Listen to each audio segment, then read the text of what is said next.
Hey guys, in the last one, I promised you I would show you why Phreak was wrong about his quint design between armor and health quints, and here's the math. So he got kind of unlucky because it's actually the first thing I did math on League Classic, and so when I reacted to his patch preview, and he said that that was something he had worked on personally, and that he made sure just like in the old days that the armor quints were better than the HP quints, we had a problem. And I'll explain exactly where I think he went wrong and why, if you're really familiar with league math, you'd understand what's going on here.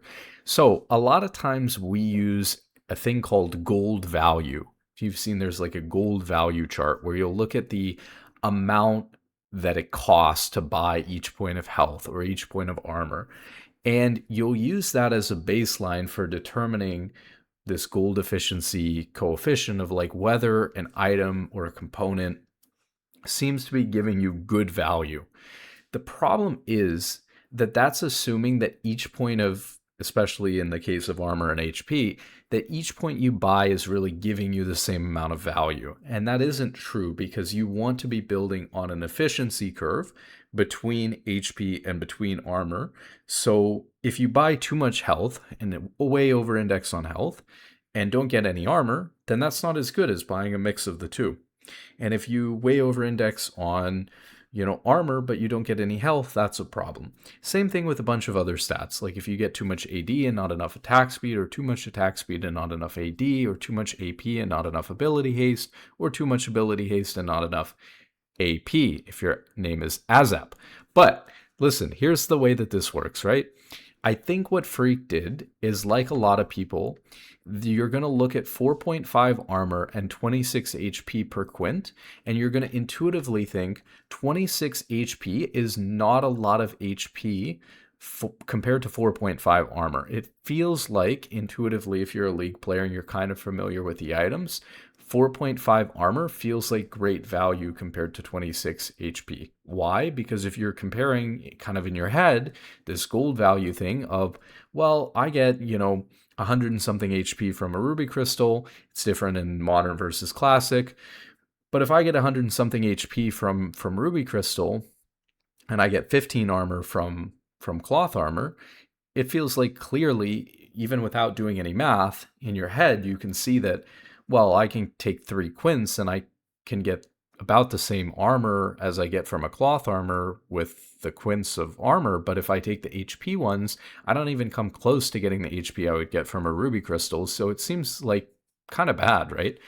Problem is that ruby crystal is so much better in League than cloth armor, especially early on in practice in game with effective HP, because almost every champion in League starts on that efficiency curve with way less HP than they have resistances. So even though you have very pitiful resistances here, like 15 armor on Sona and 17 MR base without any runes or masteries, that actually is enough armor and magic resist compared to her 450 HP, that her 450 HP is actually the weak point by far on that efficiency curve. And so you're actually better off in a lot of cases with HP because you're so under indexed on HP compared to your resistances, even though that feels like absolutely nothing in terms of resistances. So when you look at the gold value that Phreak assigned to these, we can actually see that 4.5 armor in Classic is worth 90 gold based on cloth armor in Classic, and 26 HP is only worth 68.6 gold based on the Ruby Crystal, which is different in Classic, which is 475 gold, 480 HP. Whereas I think modern Ruby Crystal is like 150 HP for 400 gold, which is different, right? But anyways, this represents a 31.17% extra gold value. So what players are intuitively feeling, and maybe even the way Phreak designed it, is here's 31% extra gold value worth of armor compared to the HP that we're putting in. Surely the armor is better. Problem is that, like I said, all champions are under indexed on HP at the beginning of the game in League. This, I think, is a problem because from a game design perspective, you're doing multiple problems with this. One, you're invalidating armor quints as a choice when you realize that they're actually not good. And because it looks like they're good, but they're actually worse than the HP quints, you end up actually setting players up for failure by telling them intuitively that you should be going the armor quints instead of the health quints, and trying to make the health quints look better when in reality they're worse. And so you're baiting players into doing the wrong thing based on gold value or gold efficiency. And I think it's poor design. I would go as far as to say as well that while there are complicated other reasons why you might want champions to be under indexed on HP early on into the game at level 1, I would say that it might be better game design to have champions start out on a reasonable point along the efficiency curve, so that buying a mix of health and armor and magic resist right from the get-go, rather than wanting to prioritize 10 ruby crystals, is maybe better game design, because then these choices are less confusing to people. And when they see this type of armor versus HP choice, it would actually be correct to go with the intuitively correct thing. So as long as there aren't a lot of, I know this would be a massive overhaul to either classic or modern, so it's not going to happen. It would change the way League would feel for sure if you started with more HP and less armor.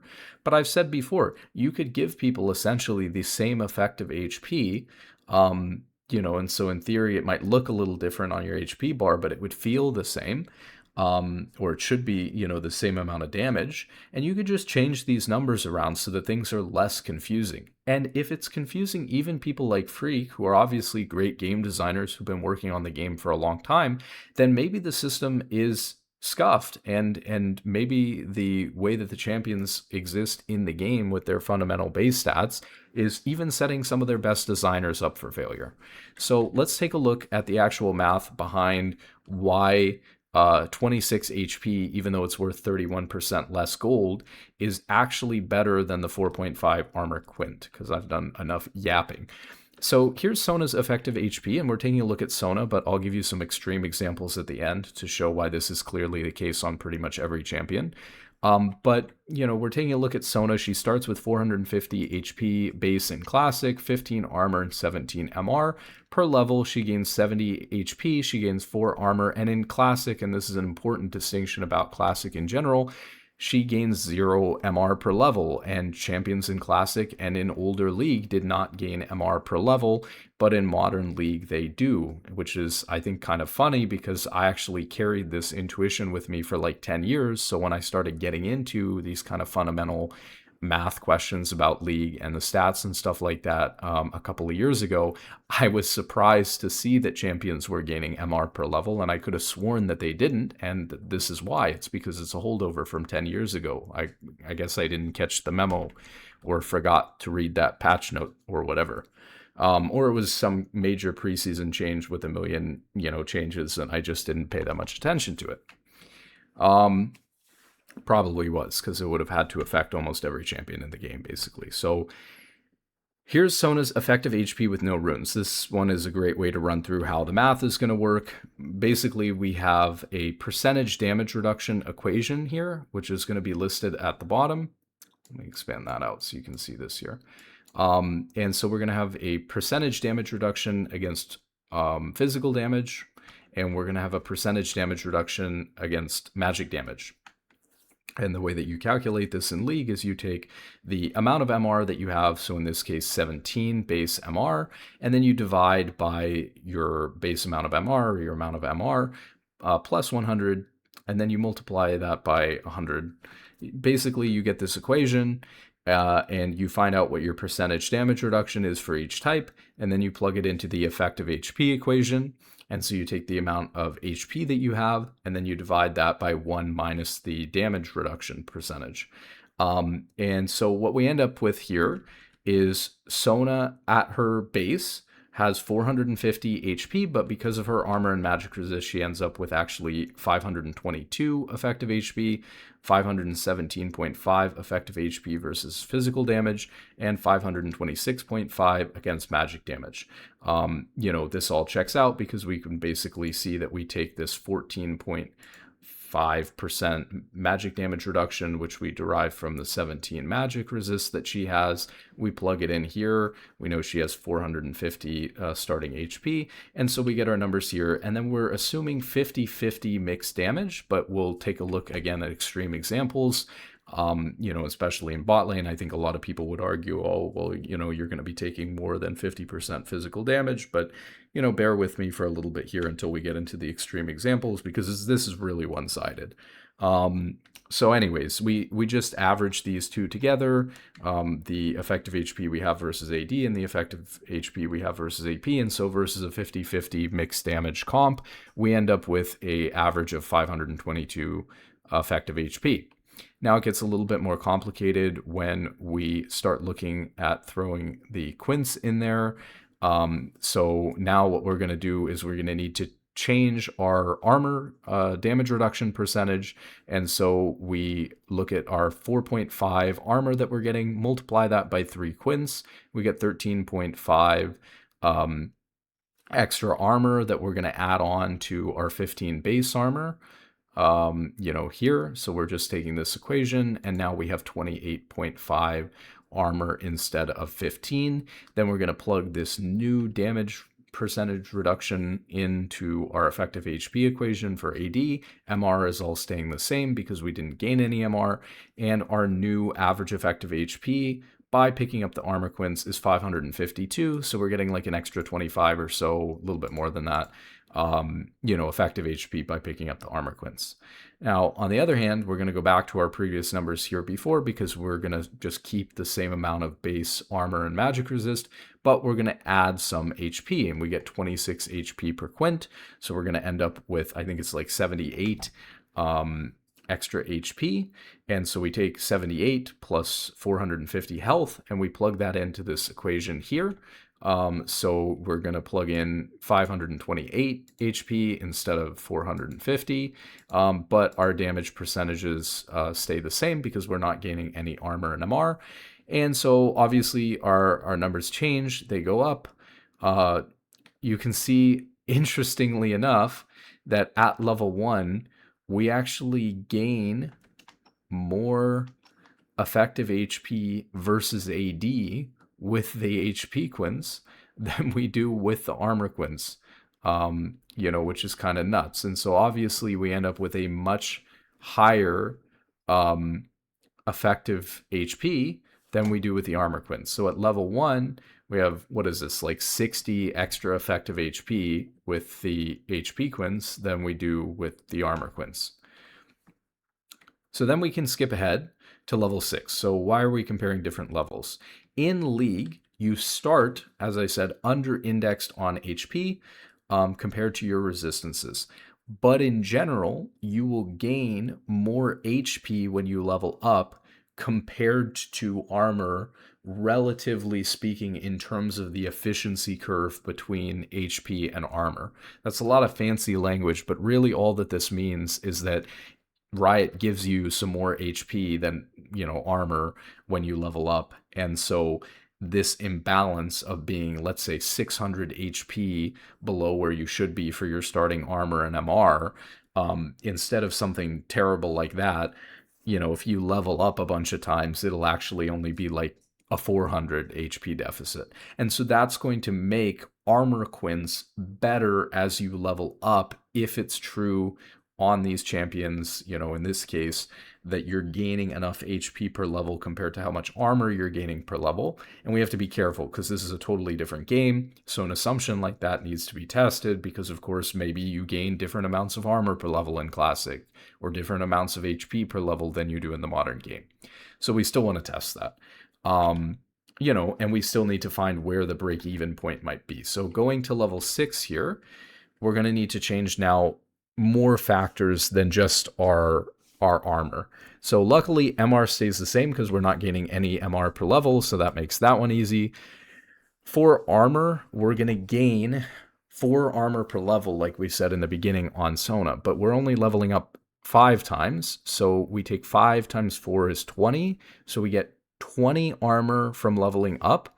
We get 15 armor base, and then we get our 13.5 armor from the armor Quints, for a total of 48.5 armor in the equation here. So we end up ticking up to 32.65% damage reduction against physical damage, which we plugged in here. Again, versus magic damage, it's the same percentage reduction because we don't get any MR per level. However, we also have to change our HP in the armor equation, in the armor quints equation, because we leveled up and we gained 70 HP 5 times for leveling up to 6. And so we gain, I don't remember what that is off the top of my head. Probably know, 350, 70 times 5, yeah, 350, plus the 450 that we initially had ends up being this 800 HP that we should have base, at level 6. So we plug that number in, and then we get our new effective HP versus 50-50 mixed damage of 1062.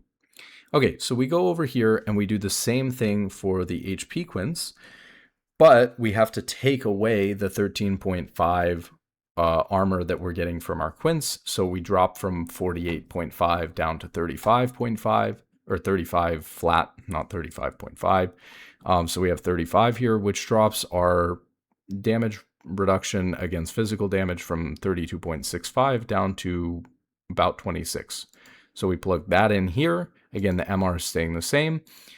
And we're going to have a different amount of HP because this is the one where we're taking the HP quints. So we're going from that 800 HP that we would have with the armor quints. Now we're getting our 78 HP back again.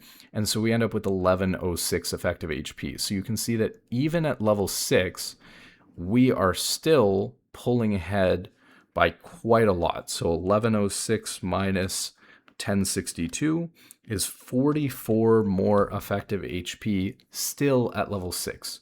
So that is a little bit better than what we were at before. What was it, like 60? So it dropped from 60 to 44.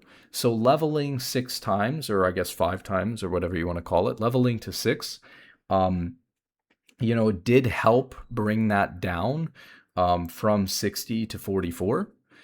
But still, 44 effective HP is 44 effective HP, and at the rate that we're going, we might not get there by level 18, which is what we're going to look at next, because you would say, well, you need to drop from 60 to 40 in order to ensure that by the time that you hit level 18, you're getting there or something like that. Like, you need to drop it by a third each time, since 6 is a third of 18 levels.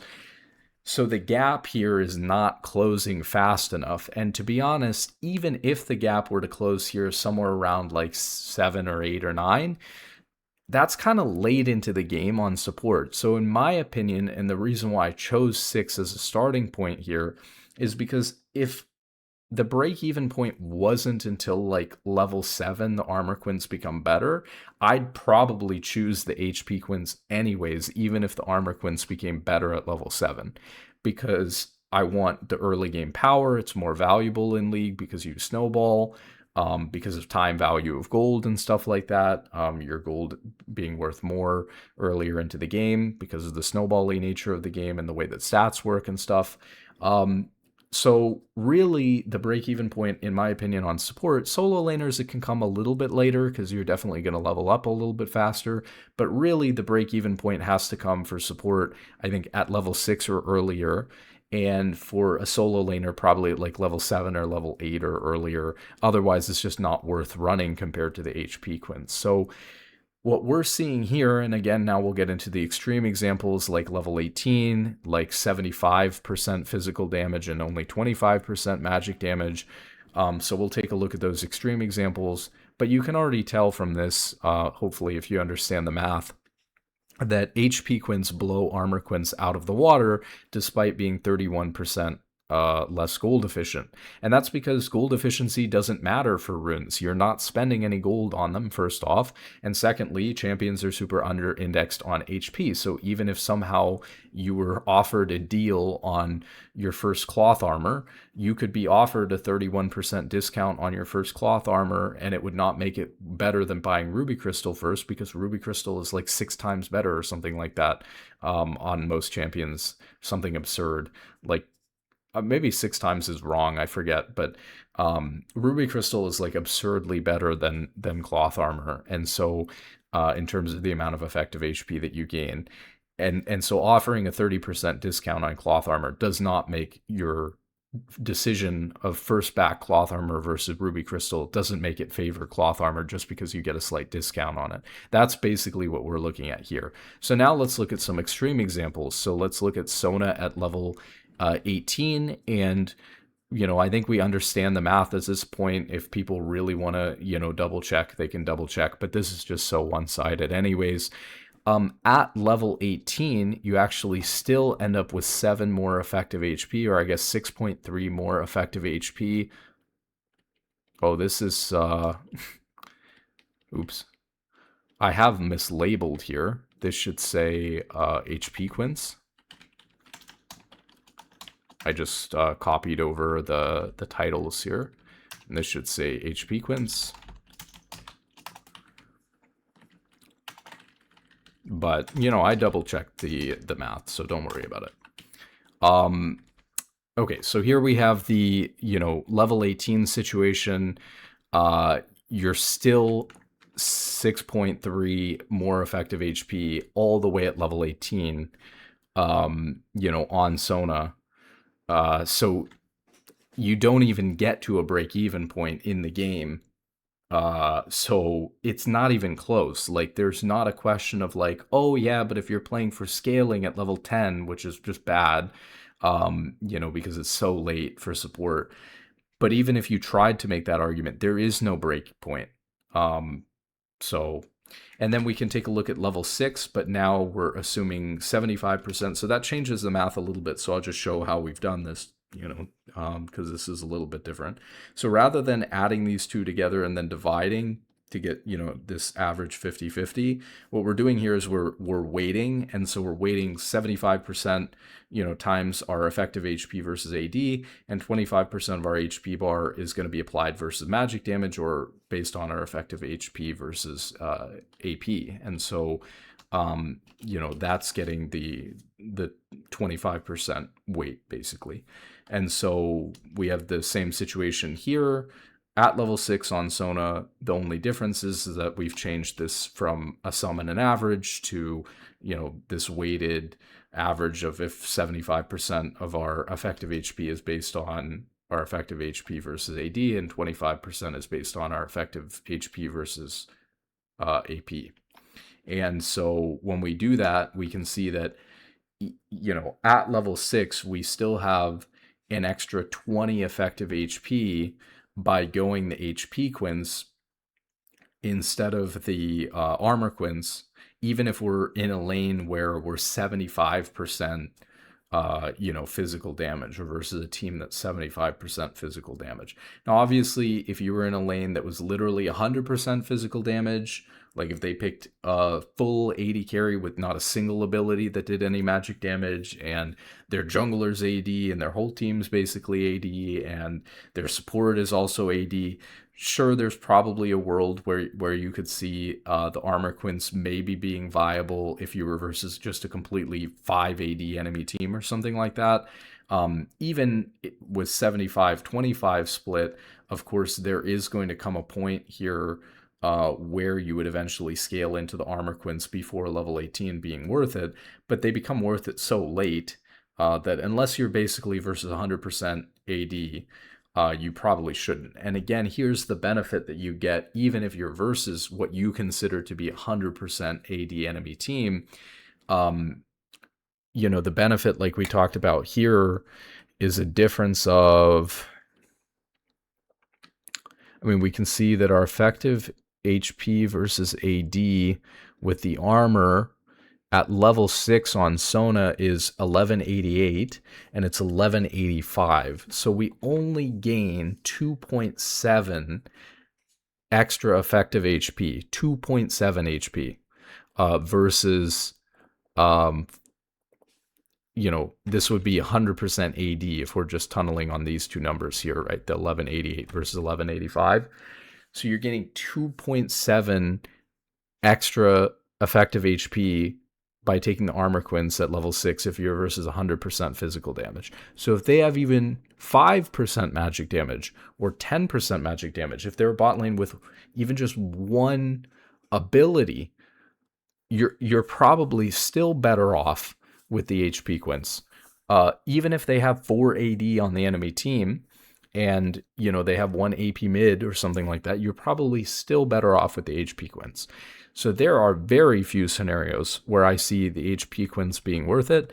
And essentially different champions, like I tried to pull up some champions here as an example, different champions might have different scaling. So for example, the bias that we might introduce by looking at Sona only as an example might be that Sona uniquely scales where she gains a lot of armor and not a lot of health. And that does sort of seem to be the case. So for example, Sona gained 70 HP per level, whereas Leona gains 87. So Leona's gaining an extra 17 health per level.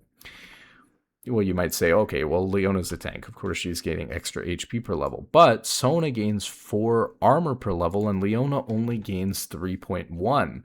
So actually, here's an example of a champion where the math would be a little bit different on a champion like Leona, because, of course, as she scales, she's getting a little bit less, 0.9 less armor per level, and she's getting more HP per level. So this, in theory, should accelerate that a little bit to favor the armor quints, but, and we could run the numbers on Leona. I think that the 75% example is good enough. But of course you could run the numbers and on other champions like non-support champions, you see Ashe gaining 9 more HP, than Sona per level and gaining 0.6 less armor per level. So Sona does seem to be gaining more armor per level than a lot of these champions and less HP. So, you could run the numbers on that, but these are small enough differences. I can tell you, that if we're running a 75% damage split, the difference between Leona gaining, an extra 17 HP per level is not going to make the HP from the runes so much less valuable on that health versus armor curve that all of a sudden at level 6 or any reasonable level 7, level 8, it's not going to make the choice to run armor worth it. It will push it more in that favor, but is it actually going to make the armor quints better? No. So, there you go. So this is why phreak was wrong about the armor quints being better than the HP quints, even though he designed them that way and tried to pick numbers that were that way. And here's my general complaint about League.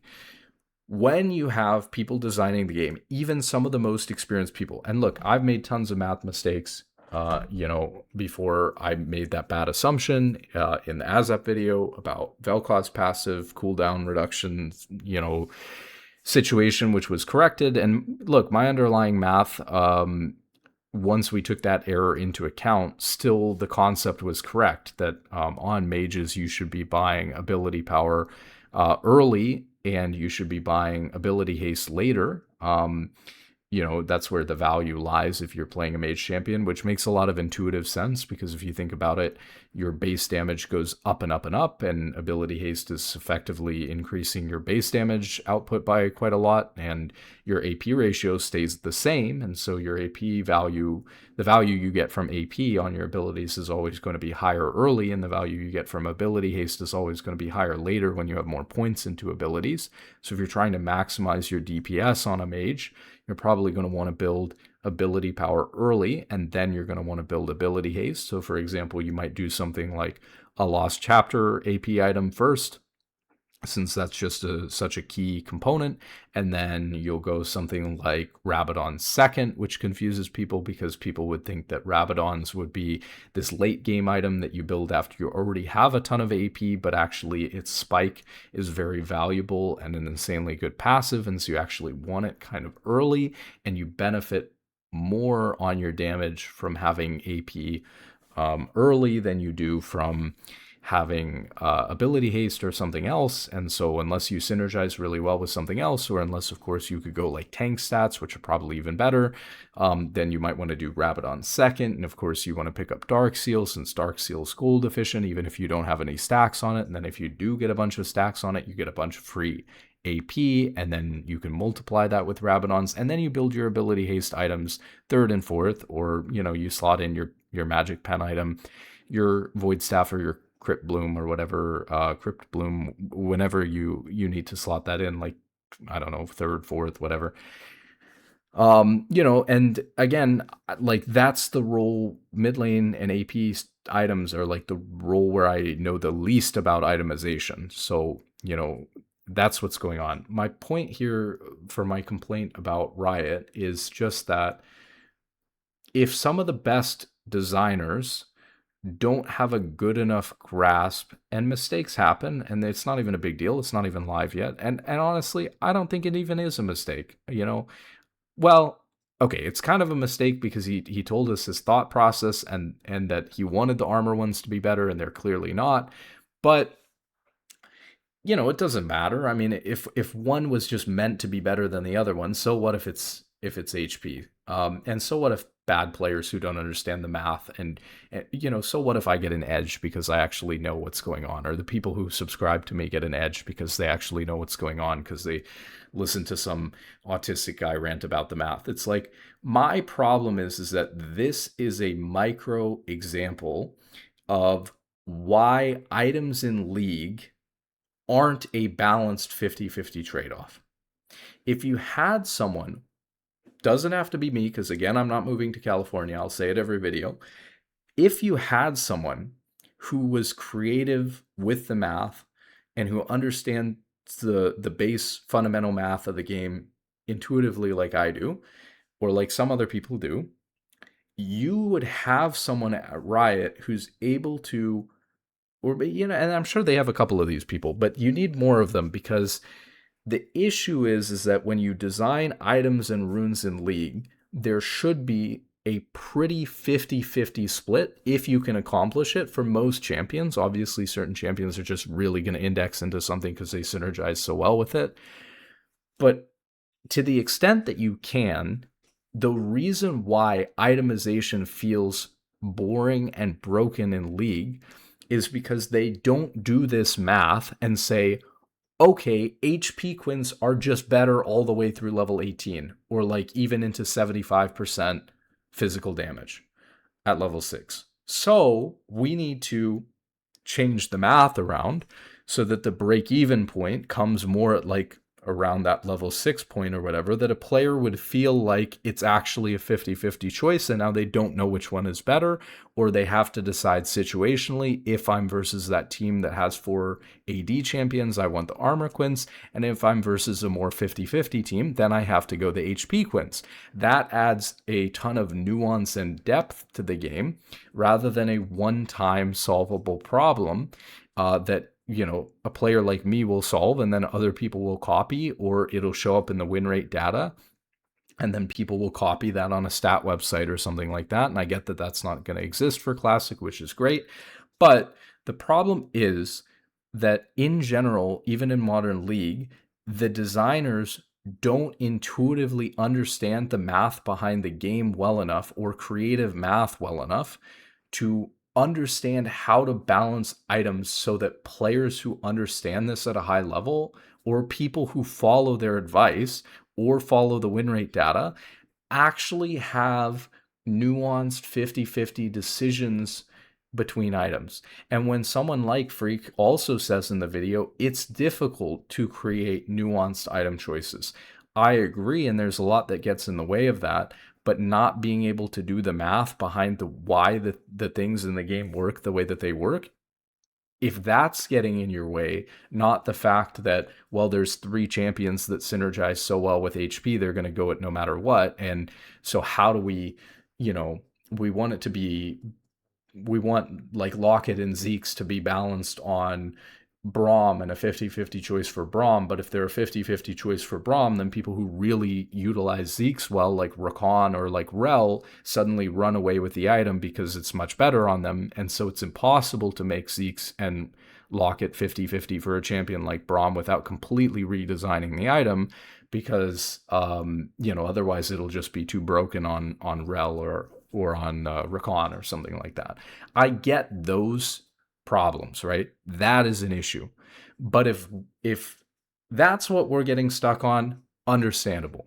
If what we're getting stuck on is the basic math, that's frustrating, because that's just, that's something that we should have people who are capable of doing at Riot. And there are a lot of items, I think, in the modern game, in Classic, as we'll get into, that seem to lack this design clarity on the math. Okay, so that's the HP versus armor Quints. What do you want to call it? The AP or the HP versus armor Quints situation is crazy, right? That's where we're at with that. Now here's a little bit more math that I've done. I'll just run through this really quickly, just some basic thoughts. Same example on Sona again, but now we're taking a look at HP glyphs versus MR glyphs. In general, MR glyphs are, again, meant to be the one that is intuitively stronger. Nothing crazy going on here. I think that the MR glyphs are stronger. So at level 1, the HP glyphs do actually give you more effective HP than the MR glyphs, but only by 3. And obviously, if it's only by 3, we're going to have the same scaling thing coming in, where in just, by level 2, by level 3, by level 4, the MR glyphs are going to be better. And so you want the MR glyphs versus the HP glyphs. We can see that by level 6, we're getting 16 more effective HP from the MR glyphs than we are from the HP glyphs. Oops, I just turned it into a 0. So we want the MR glyphs. I'm sure the break-even point here is somewhere really low at like level 2 or 3 or something like that. And unless you're all-inning at level 1, you're going to want the MR glyphs. And of course, keep in mind, and this does apply to the previous case as well, although a little bit less, it's important to keep in mind that Magic Pen and Armor Pen exist in the game in more frequency than HP Shred. And so let's say that you're playing against a mage in mid lane. A mage in mid lane is almost always going to take, probably, Magic Pen for their marks.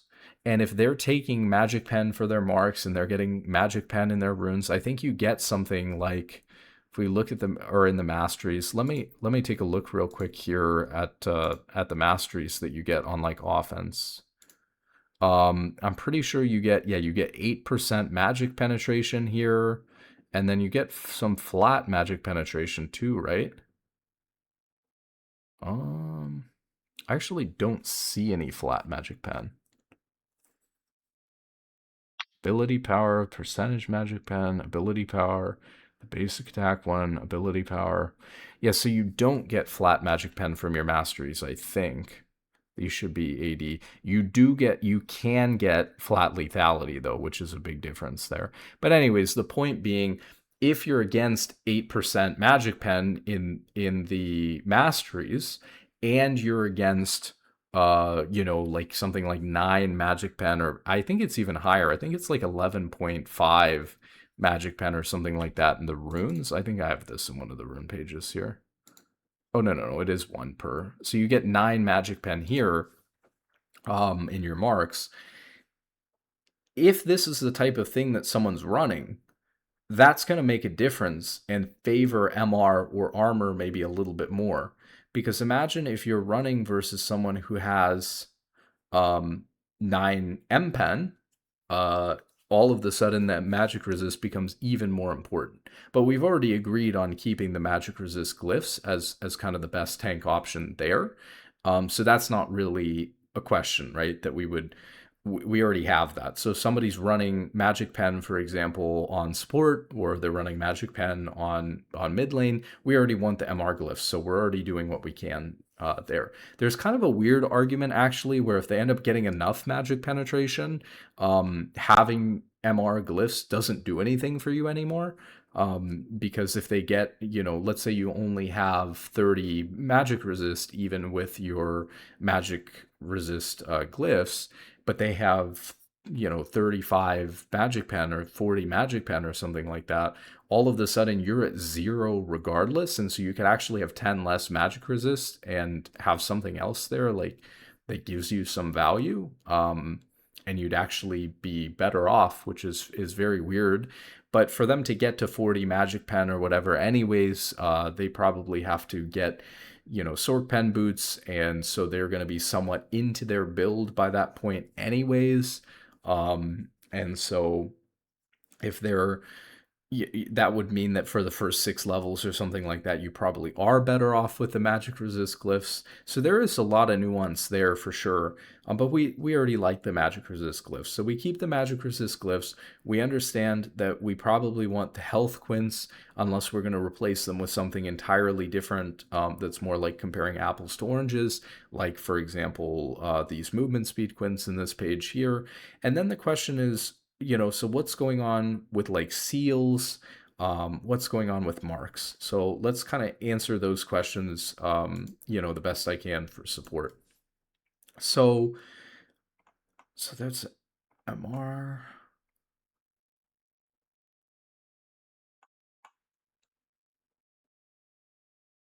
I swear I had something here on this, but really it comes down to something as simple as I think we can intuit this one out based on the math we've already done between health and armor. What do you get from armor seals? So let's go to the store and look at. So armor seals give you 1 armor per. And so think about this just in terms of like a ratio. So you get, I'm kind of blocking it here. You get 1 armor per, but you get 8 HP per HP seal. So what we're looking at in terms of the armor versus HP quints is we're looking at a ratio of 4.5 armor for every 26 health. So that means we're getting 5.77 times as much health, and the health ends up being way better. Well, in this one, instead of getting 5.7, or let's call it like 6 times as much health, now we're getting 8 times as much health. And then the math is just the same. So we're way better off getting 8 health per seal than we are getting 1 armor per seal. It's actually even better to get the HP seals than the quints, which makes sense because HP seals are actually also intuitively meant to be the decent option here. We can talk about scaling ones in general, and this could be a little bit different in solo lanes because in solo lanes where you're getting more XP, obviously, like I said, the break-even point could get pushed back a level or two, but if we just look at the math on all of the scaling ones are kind of designed to work the same way, which is going to be something like you gain 3 times as much of the thing at level 18, as you do from the base one. And so if that's the case, then the break-even point with the scaling one would be like level 6. But I'm already looking at this armor one, and it's not 3 at 18, it's 2.7. So let me just math out really quickly, what that ends up being here. So how many levels do we need if we gain 0.15? How much to get to 1? It's somewhere between 6 and 7, and keep in mind that's 6 or 7 level ups, not level 6 or 7. So it's level 7 or level 8. So you get the same amount of armor from the scaling armor seal as you do from the flat one. At between level 7 and level 8, it actually leans a little bit more towards, well, I guess the way that it works, right? Level 7 you would be less, and then level 8 you would be slightly more armor. That's pretty late for support, but so that's kind of my opinion on that one. Is I think that for support, taking those scaling ones, I just think, and this is definitely more nuanced, but I think that level 8 is a little bit too late for something to come online uh, to be worth it. And that's when you're just starting to get the same value too. That's just when it's the same. You needed to be much better by that point because you lost out on the first 10 minutes of having it. So my thought is, and what I've said before with time value of gold, is that something really should be worth half as much if you're getting it 10 minutes later. I think that in League, roughly speaking, every 10 minutes, the value of something drops in half. So like if you buy 10 AD at like 0 minutes, getting that same 10 AD at 10 minutes is like half as valuable, or like at 20 minutes is half as valuable, kind of. And so, this trade-off for me where you're getting the same amount of armor at level 8 as you were getting right away for free, and then you're not getting any benefit. Okay, but now at level 9, I'm getting an extra 1 armor, but I missed out on 7 or 8 levels of of the actual armor I should have had. It's like, to me, that trade-off doesn't feel good. But again, I don't know. At least it's a little bit closer than before. Let's look at like the health. So like here's the scaling health.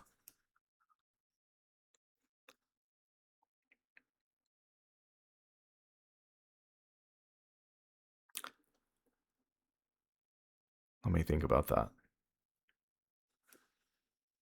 But you get 8, don't you, from... So isn't this just like not even comparable? Oh, no. Okay, it's around the same thing. So let me just double check this here. So you gain 23.4 at 18, or you gain 1.3 per level. So if you level up 6 times, you get 7.8. So yeah, it's the same thing. The break-even point would be between 6 or 7 level ups, which is in-game between level 7 or level 8. So for solo lanes, somewhat worth considering. For support, probably not worth it, but at least a little more nuance. Again, for me, I think on support, I would choose, if it's, I would probably choose like level 5 or level 6. It's worth it. It's coming in at level 7 or level 8, but you have to balance it between support and solo lanes. So, I think that this is, at least these are a little bit more nuanced in the choice here, but I wouldn't take any of the scaling ones on support. So one of the things that's going to help you here is pretty much all of the scaling ones are just designed the same way to have a break-even point between like level 7 and level 8. And I wouldn't take that trade on support. For solo lanes, would I take the trade? Probably not. Again, because I think if we're really sticking, if we believe in the time value of gold, if we believe that the value of your stats, really drop off that hard when you get them that much later, then you should never go for the scaling ones either. But I could at least see it a little bit as potentially an option. So that's going to eliminate like half of your options if you're ignoring all the scaling ones. So that'll help you with runes as well in classic. Okay, so where were we at here? So we picked the MR glyphs. We figured out the quints for tanks. And so we were left with seals, and we just talked about that, right? I think the HP just outweighs the armor for seals even more than with the quints, and so you just take HP seals. And we talked about whether you should go scaling ones or not, and you just want the flat on pretty much all the runes, probably in every role, maybe a little bit more nuanced if you're a solo laner. Okay, so then we have marks. Marks get a little bit more interesting. So for marks, I was mostly looking at, Ash here because I think I was more interested in what's going on with marks for obviously like an AD carry or like, what's going on there because there's so many more options to compare. Like you could go lethality, you could go crit damage, you could go crit chance, you could go AD, you could go attack speed. So there's so many options to compare there. I'm kind of happy that I did focus on those examples, although I don't have like this down to a perfect science. These were a lot of these were like notes and just initially thinking about things. It's not as well refined as the Quint issue. Um, as far as I can tell, as for supports, just to round it out, I think you should probably go AD or Magic Pen based on whether you're, a tank support or an auto attacking support. So if you're playing, obviously, if you're playing a tank, um, you're probably not going to get a ton of value from Magic Pen. Although, honestly, you do a decent amount of magic damage on like Leona or something like that. So maybe even on Leona you would, but then you also have a attack reset. So it gets a little bit complicated there. And I'll be honest, I haven't really figured that one out yet. I haven't really done the math. And again, because I was looking at Sona, it just seemed kind of obvious that you would go the magic pen marks on Sona. The reason why I think AD marks or magic pen marks end up being better on supports than, let's say, going more health is because you get 3 HP. The intuitive thing should be to go something offensive for marks. That's the way that it's designed. You get 3 HP, kind of like with glyphs, you're getting like an abysmal amount of HP. So you get 3 HP per mark. So you end up with 27 HP, the same comparison as with glyphs. And I'm just thinking that with 27 HP, even if we get a little bit more effective HP out of that because of our armor and MR, it's like basically we've got to beat like, I don't know, 27 to 50 damage per life or something like that, or like per sequence on the map, right? And so even if we like doubled our effective HP, but we'd need like 100 armor and MR to do that. So it's probably not even going to be close to that. But somewhere between 27 and 50 is how much HP we're going to gain with the 27 HP in our marks, right? I think you can do 27 damage with 9 AD really easily, right? I mean, if you think about it, if you're ignoring resistances for a second, that just takes 3 auto attacks in lane, which you're definitely going to do even on like a melee tank. Now, if you take resistances into account, usually in my head I do 50% resistances, but to be honest, that's not even really the case. It's actually much more favorable to the AD because these champions have no armor and MR, maybe even more so in Classic than in Modern League. But certainly in the early game, they're not going to have anywhere near 100 armor or 100 MR, which actually gives you 50% damage reduction. So I don't think that that's actually a good estimate. I think, maybe something more like 40 or 50 or something like that. And I think I did that a bit over here. So this one was 40, and that ends up being this 28 here, which is this one. So if you have 800 HP and you have 40 armor, 40 MR, you're going to have an effective HP of 1120.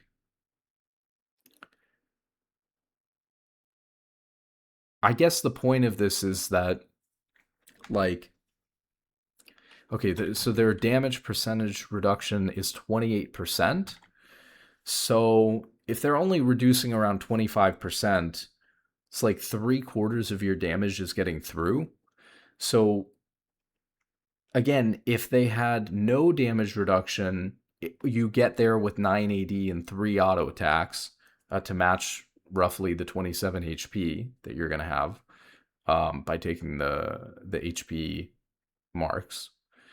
Let's just double it and call it 6, right? And say that they have 100 armor and 100 MR, which they don't.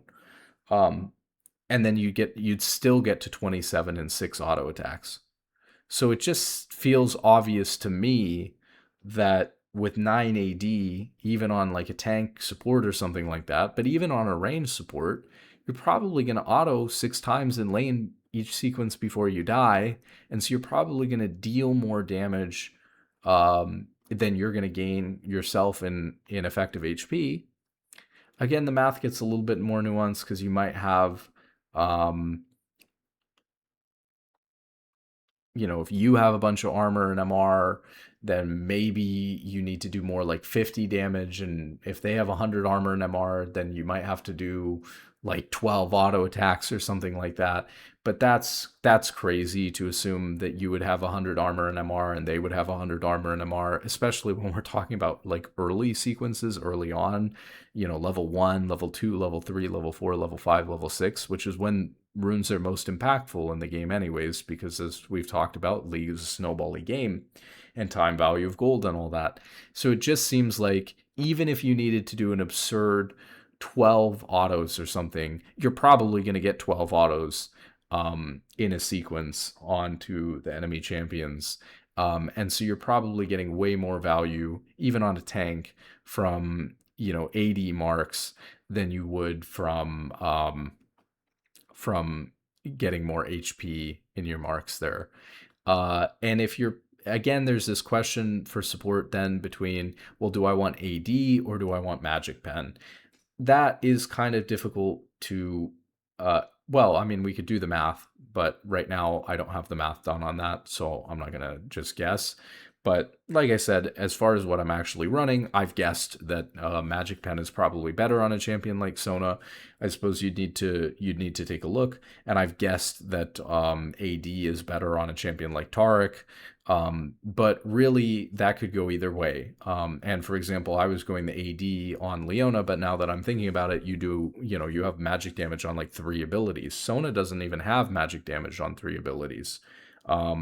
She's just really got one damage oriented ability in her Q. She probably gets a little bit extra damage on her passive, chord every 3 abilities. And she does deal damage with her ult, but never think about damage and magic pen and stuff like that too much for your ult, especially if it's utility oriented ult and you're not like trying to use Sona ult to 100 to 0 someone on your own. Like obviously that's happening once every 2 minutes in classic. The ult cooldown's so long on support, so that's just not something that you would consider because of how infrequently you're using ult. So in some ways, maybe a champion like Leona with 3 magic damaging abilities, or 4 if you include her ult, versus a champion like Sona that's really only got 1 on her Q. Leona may be much better with magic pen marks than a champion like Sona. What people actually used to do back in the day was hybrid pen marks, because that's great because you're doing a mix of autoing a lot on support, especially on range supports, and dealing magic damage with your abilities on pretty much every support, even if you're a tank. The problem is that hybrid pen marks aren't in the game, which is something that I've highlighted. I mean, you go to the shop and you look, and it seems like there's 8 or 9 options depending on whether you're looking at marks or seals or glyphs or quints. And I just feel like there were more back then. So I don't know if there's like runes that are missing because they felt like they either couldn't balance them or people just didn't use them to the point where they weren't necessary to include or that interesting to include, et cetera, et cetera. But so that's probably how I would look at marks for support. Let's look at how I would think about marks for ADC. If you're playing other roles, probably, like, let's say you're playing mid lane, probably in mid lane, you're going to want to take AP Quints, because again, we know intuitively that AP is good early, but who knows? I mean, maybe you wouldn't want to give up on the damage because you're playing a role where you actually do need to do damage and kill people, but who knows? Maybe health is better and gives you a lot more effective HP than damage you're going to deal by getting a couple of AP. You don't get very much AP, by the way, from the Quints. I think you get literally 2 AP per Quint, so you get 6 AP or something like that. Let's see. Do I have AP Quints? Probably not if they're that bad. Let me look here. Yeah, so you get 2.25 AD, and oh no, okay, you do get 5 ability power. That's actually way better. So you get 15 ability power from your Quints. So if you're running mid, you're probably going Magic Pen Marks. You're probably going Health Seals. You're probably running Magic Resist Glyphs, and you're probably running AP Quints. Let me just double check real quick that I'm not, because I haven't really looked too much at AP stuff. Let me just double check that I'm not missing like a major amount of ability power or something like that. Well, okay, so yeah, you get 1.2 ability power per glyph. There's definitely a consideration to be made there about whether 1.2 ability power is better than the magic resist. That would be a question I don't know the answer to off the top of my head, so that would be something to look out for if you're a mid laner. Seals, is there something here that I'm missing?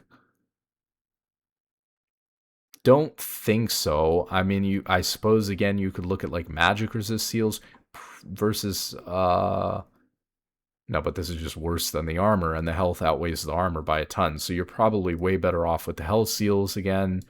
Marks, again, as we said, I know it's not going to show. Okay, here we can make it show the ones that are owned so we can see all the options. Magic pen marks, you're probably going to want on mid lane. So that's going to, be your mid lane page is probably going to be M pen marks, health seals, magic resist glyphs, AP quints. Or potentially, especially if you want to go glass cannon, potentially you could look at replacing the MR glyphs with AP glyphs. If you're playing top lane, I mean, very dependent on the champion, I suppose, but because there are certain champions like Tryndamere or Gangplank that are crit oriented, where you might look into, crit runes or crit damage runes, but we'll talk about some of those at least for the marks. If you're going a champion that has armor shred built into their kit, you might want to look into like the lethality marks instead of AD.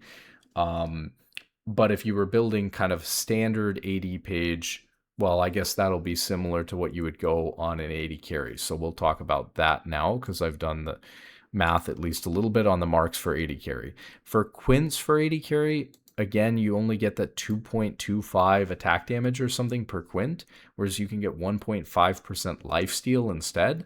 So I think that ending up with the lifesteal Quints was what people did back in the day on AD carry and is probably what's good now. That being said, some people have been saying like adding in like one movement speed Quint could be really good for just being a little bit faster than other people to give you the edge to chase them down or to run away at the same boot tier. So that could be an option. I'll say as well, and I think you saw it in one of my pages for support. I should say after spending an hour on health versus armor Quints, that actually on support, I think you should run movement speed Quints. Maybe not on tanks. On tanks, I'm going the health Quints. Just to stick it to phreak, I guess. But on Sona and on other enchanter supports or whatever, I've been running movement speed. So yeah, I think movement speed Quints are another kind of apples to oranges comparison that are pretty decent. So I like movement speed Quints on support, especially on enchanters. Do you need it on tanks? Probably not. You can roam a lot on support in classic, probably just as much as in modern league. Um, But would you trade 78 HP early on for 4.5% movement speed on a tank? I don't know. I don't know. Hard to say. Hard to say. So movement speed's always such a hard stat to compare. Sometimes it's completely useless. Sometimes it goes giga crazy. I suppose you could probably say if you're in a matchup where movement speed is going to matter, like versus skill shot champions versus the Ezreal and the Nidalee lane or something like that, uh, you know, Ezreal Lux, something like this. yeah, probably you want the movement speed Quints. And if you're versus, tank versus tank lane, obviously the HP is going to be a little bit better. So if we want to say that we don't know and that's the nuance that exists, maybe we go with something like that. Okay, on to the marks, this crit chance, crit damage, all this stuff. So let's just run through the logic here. You get 1% crit chance per mark. So you can get 9% crit chance, which I think is a lot, from your marks. 9% crit chance gives you a 9 out of 100% chance of doing double damage. They just changed this too in Modern League, so I don't remember what the numbers are exactly, but in Classic, it's very straightforward. It's, just 200% damage on a crit. So just double damage. On an auto, if that auto is going to do 100 damage, then it's worth about 90 damage every 10 autos. So basically what I'm saying here is that let's say you auto 10 times in a sequence in lane or in a fight even. And 10 autos is kind of a lot for a fight, but let's say over the course of a lane, you auto 10 times. You're probably going to hit one of those crits, and that's going to do an extra 90 damage.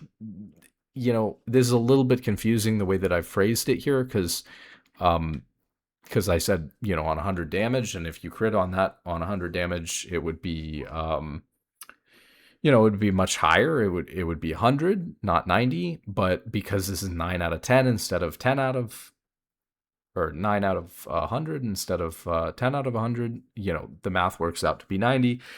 So if you were doing 100 damage per auto, you would get an extra 90 damage every 10 autos. But you're not doing 100 damage early. You're doing much less than that per auto in reality because you don't have, especially if you were going crit chance in your mark, since you have way less AD, especially if you end up with the lifesteal in your Quints, and so you have no AD anymore in your page, that's not going to be great. So, there is that to keep in mind. So this does probably overestimate a little bit, assuming that you're going to be doing 100 damage per auto. So let's compare it, but right now it's winning because it's the only thing we have so far in our mark. So now we compare that to 9 AD. So I said 9 AD gives you around 4.5 extra damage per auto. That's assuming 50% resistances, or again, 100 armor and MR. But I think 100 armor is a little bit of a bad assumption. So we have this number here, this 28. So why don't we just look at, and maybe I did this here. Is this it? Let's say that instead of 4.5 extra damage, can we just do the math on if you have 9 extra damage here, 9 extra AD. Well, it does depend on what champion you're playing, I suppose, right? Because it does depend on. Well, I'll just read what I wrote. So if they have 50% damage reduction, which is 100 armor, which is a lot, then you're only doing 4.5 extra damage per auto, and it'd take around 20 autos to get the same 90 damage as this crit rune. But keep in mind that if you do half your damage from abilities, then instead of needing 20 autos, you could have the same 10 autos. So for example, imagine you're playing, and Pantheon might want lethality because he has armor shred built into his kit. But let's just say, because I play Pantheon, let's just say you're playing Pantheon. Because you're going to be doing probably more than 50% of your damage from your Qs and stuff like that, and your AD centric abilities with those AD ratios. If you're doing a bunch of this damage because of the 9 AD, if half of the 90 damage you need to get to match the crit is coming through, if you're doing 45 extra damage from your abilities, then you only need 10 autos to get to the same 90 extra damage as the crit. And this is if the target has, again, 100 armor. I'd say that this is fairly reasonable. But I should say that there is a big difference here on the AD between if you're a caster, an AD caster, like maybe something like a Pantheon, or if you're playing an actual AD carry. Like I looked at Ashe a lot, Ash is also a bit unique in this because her passive is that she gets a free guaranteed crit, every once in a while, and then you're not using your crit chance on those autos at all, um, and stuff like that, and that makes like crit damage better and stuff like that. So a lot of weird things happen with that because technically Ash is almost like, well, not even close, but like a Tryndamere or like Pantheon having a guaranteed crit on his Q when they're below 15% HP, or or like Gangplank's interactions with crit and stuff like that. Ash is kind of weird in that she's like a crit oriented champion because of that, in a weird way. But anyways, the point is that if you're able to, we're trying to get to 90 damage in like a 10 auto attack fight from 9 AD. We get there if, even if they have 100 armor, if we deal 45 damage through having the 980 on our 80 ratios on our abilities, and we do 45 damage, which through like 10 auto attacks versus someone with 100 armor. If they actually have much less than that, then instead of doing the, you could look at it two different ways. Either it's just better than crit, or if you're dealing less than 50% of your damage, which I think is through abilities, which I think is true of ADCs, but not true of casters. Like, I don't think Ashe, whose only damage ability is her W, basically. Her Q isn't, her E isn't, her ult is, but again, you're using your ult very infrequently, so you shouldn't really think about it too much in terms of like, oh, I'm going to get a lot of damage through my ult. And actually, I mean, I'd need to look. I think Ashe's ult is probably not going to even have an AD ratio. Yeah, it only has an AP ratio. So she just has 100% AD ratio on her W.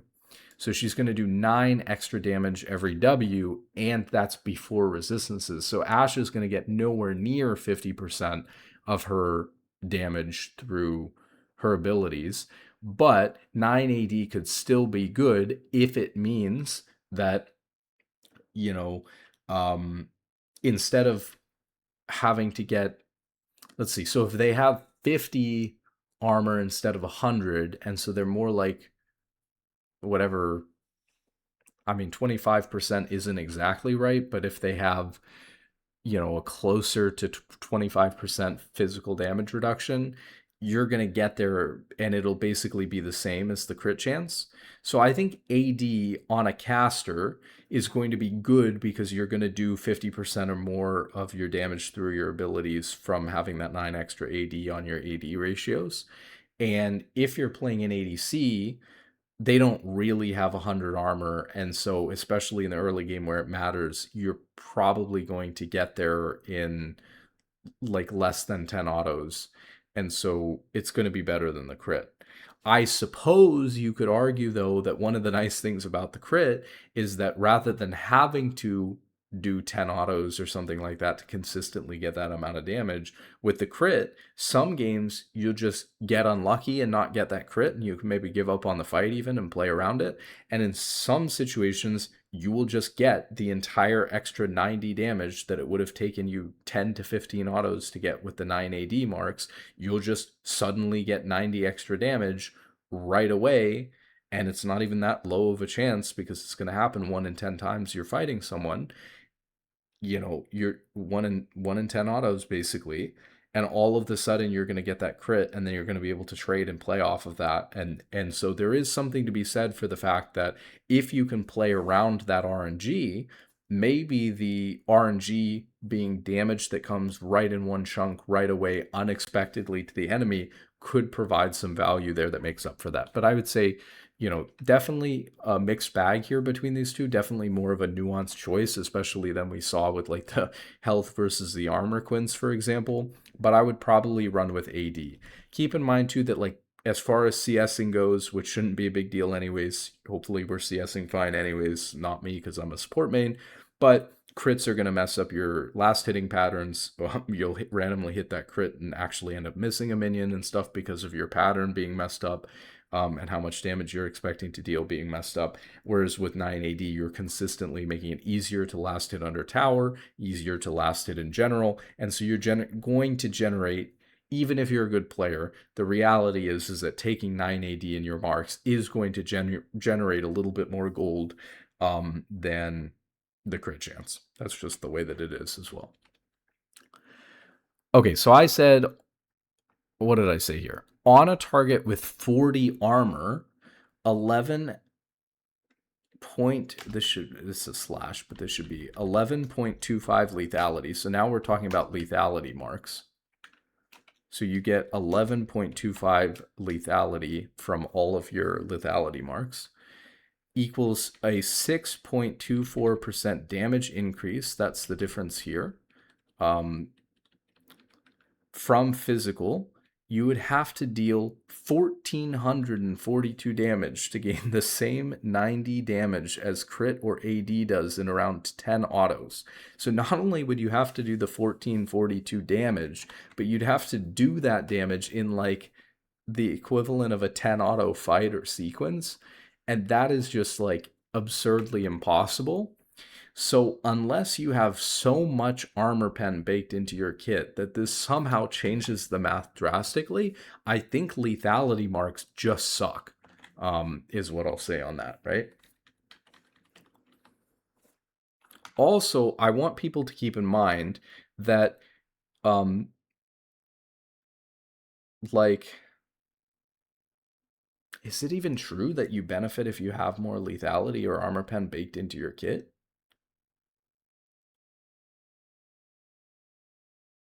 I don't even know that it's true that you benefit more. So an important concept I want to get across is that you do not deal extra bonus damage because you dropped someone from 20 armor to 10 versus 30 armor to 20. It's just the same thing in reverse about the way that the armor chart works. So I'll try explaining it because people still don't understand this. In League, when you build, this physical damage reduction that we've been talking about the entire time, it looks like you get kind of diminishing returns, but there aren't diminishing returns on armor and magic resist. So it looks like when I buy, my first 100 points of armor, I'm gaining 50% damage reduction. But when I buy my second 100 set of armor, I'm only gaining 16.66% damage reduction. It only jumps from 50% to 66.66%. And so it makes it seem like I'm experiencing major diminishing returns on continuing to buy armor past a certain point, and so it looks bad or something like that. And then if you reverse that logic, you'd say that, well, if I shred someone down from 20 armor to 10, that's going to be more damage that I'm getting to deal to them because I'm taking a higher percentage of damage reduction away from them than if I shred them from 30 to 20. And so if I have a bunch of armor penetration or lethality built into my kit, or something like that, or they're super squishy and already have super low armor, that'll actually benefit way, way more, from 10 lethality added on to another 10 lethality than I would from that first 10 lethality. And that's just not how it works. And the best way I can explain it, but sometimes people still don't get it, is that what matters again is your effective HP, and each point of armor or magic resist increases your effective HP versus that damage type by 1%. And so if you think about that, when you buy 100 armor, right, you gain 50% physical damage reduction, which means that they need to do twice as much damage to kill you because you're reducing half of it. Or the way I like to put it is only half of their damage is getting through to you. And so they need to do twice as much damage to kill you. But the thing is, remember, when you're at 200 armor, you're getting 66.66% damage reduction, or you're reducing 2/3 of the damage that they're dealing to you. So only 1/3 of the damage they're dealing to you is getting through. So if only 1/3 of the damage they're dealing to you is getting through, they need to do how much? They need to do 3 times as much damage to kill you. So you're getting the same value from your second set of 100 armor as you are from your first set of 100 armor, which is that you're doubling your initial HP amount, or your HP amount not considering your armor or MR. You're doubling that amount. So when we think about effective HP, if you have 1,000 HP and 0 armor, you have 1,000 effective HP. If you have 1,000 HP and 100 armor, you have 2,000 effective HP.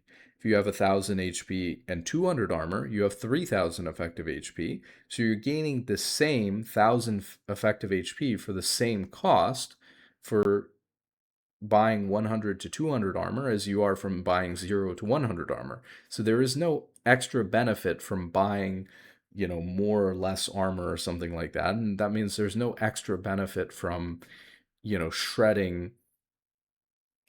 Other than the same benefit, you're getting the same benefit from getting to shred another 10 armor, but which is that you're getting to take 10% of their effective HP away from that damage type, but you're not shredding extra because you're getting low. In fact, you're wasting your gold and your rune slots on lethality.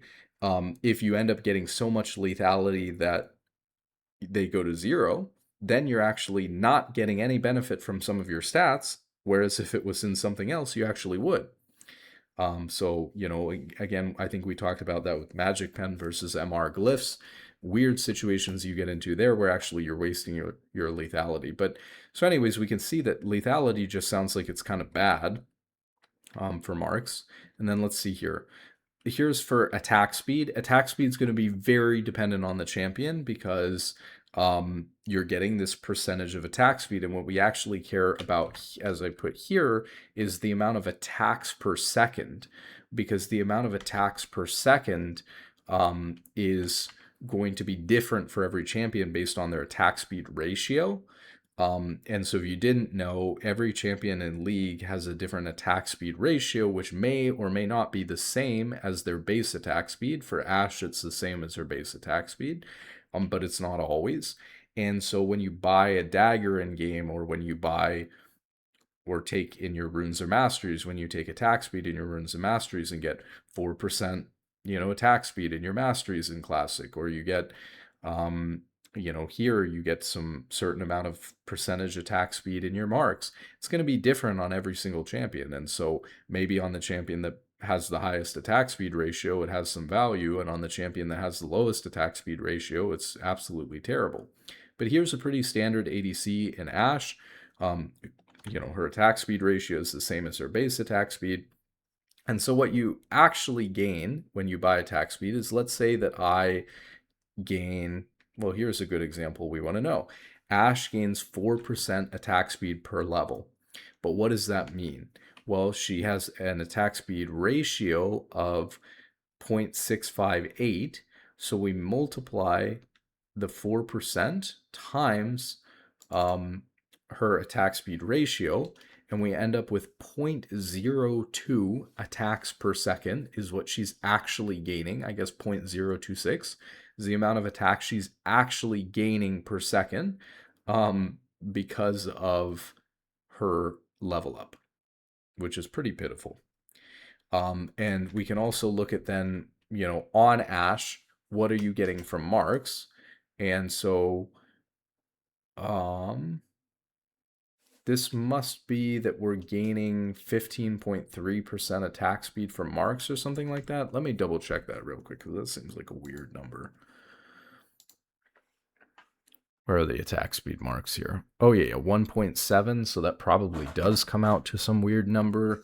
1.7 times 9 ends up being, 15.3, so that's where that number is coming from. So when we have 15.3, which I've just written here as a decimal instead of a percentage, we again multiply that for Ashe by her attack speed ratio, and so we get 0.1 attacks per second.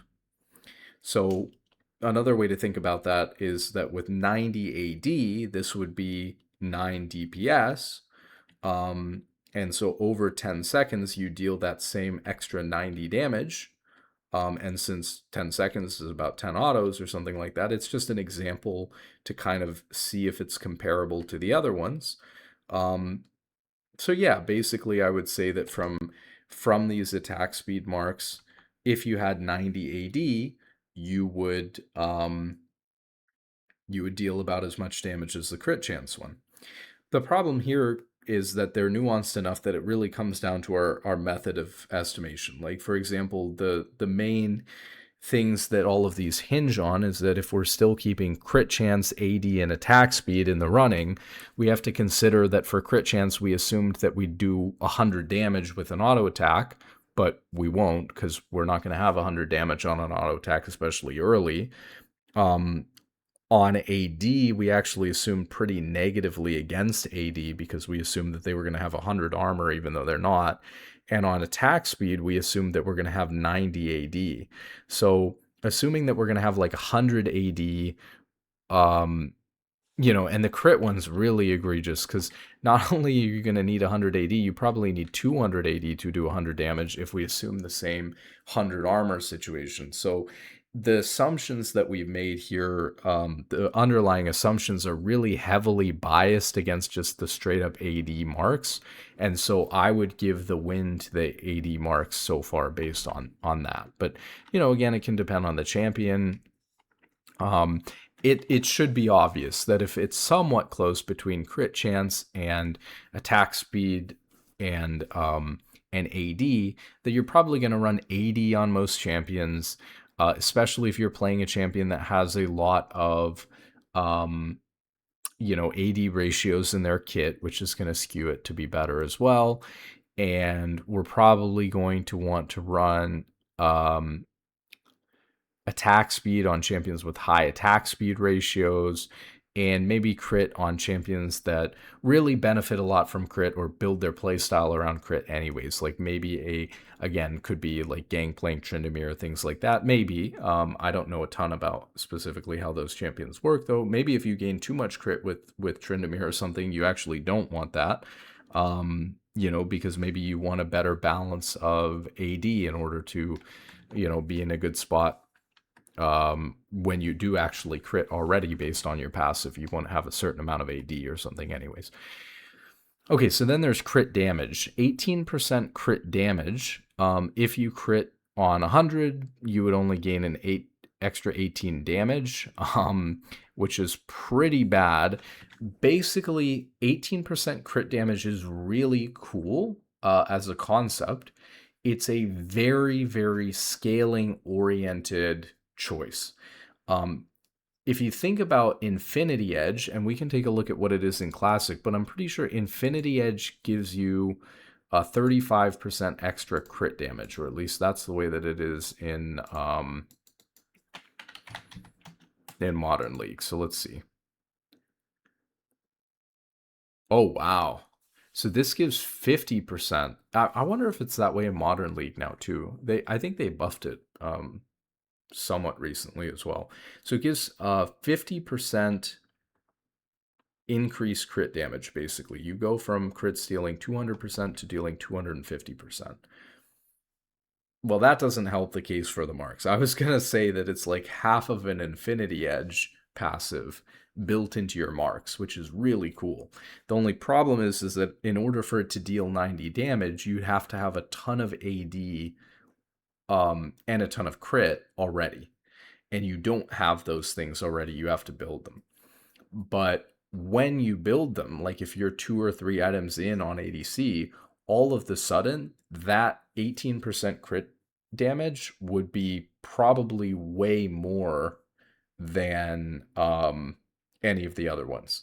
So it's definitely a heavy scaling one, but if you were to take it and actually scale to that point, despite having these weaker marks, it would be kind of a banger for the value that you're getting. But again, it would be, really crazy late game scaling AD carry type of choice. You know. Or I guess the other thing is, if your champion can somehow get a bunch of crit for free early, like Tryndamere, well, then the crit damage ones are actually probably the best. Because imagine if you can get, a lot higher. Or like I was thinking about on Ash, you do get those guaranteed crits. So how often do you get those guaranteed? How often does Ash passive really get to 100? So it says if Ash is not attacked in the last 3 seconds, she gains 4 to 8 based on level focus stacks per second. At 100 stacks, her next basic attack will critically strike.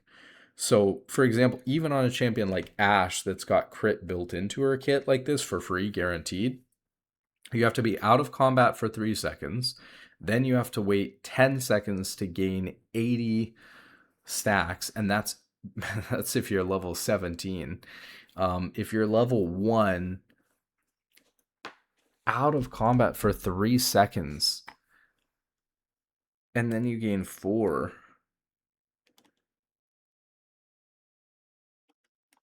100 divided by 4. 25 seconds of being out of combat. I mean, you barely ever get this off. You get it every time you come back to lane. Your first auto attack is going to crit. Now, the way that it does work is you do get to charge it up piece by piece. So, for example,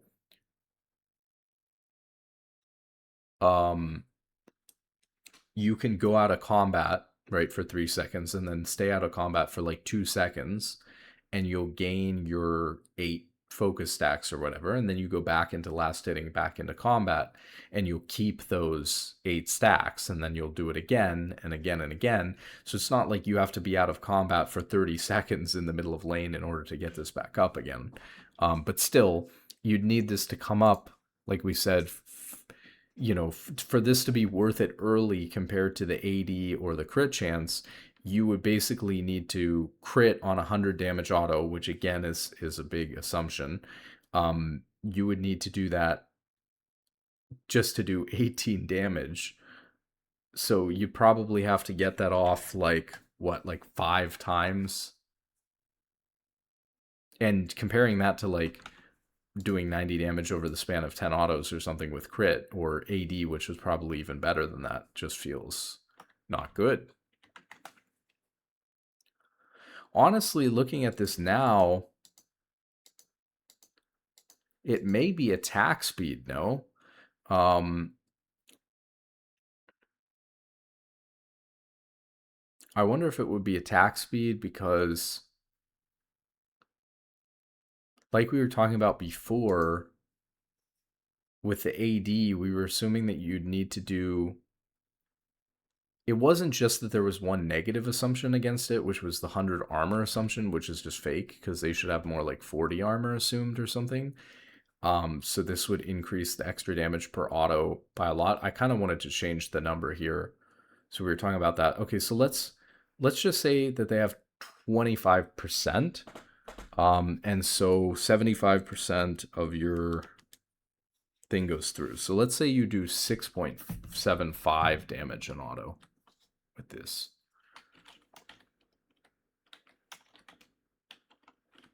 So this would be assuming a little bit under 40, just to make the math easier on me. But yeah, this would be a little bit under 40. So like this is at 40, they have 28%. We're assuming 25% damage reduction against AD. So let's say that you get almost nothing, because Ash, for example, very specifically gets almost nothing from her abilities. She only gets 9 extra damage on her W every time she uses her W. Other than that, and maybe Ash is a unique champion for that, she only has this one part of her kit. So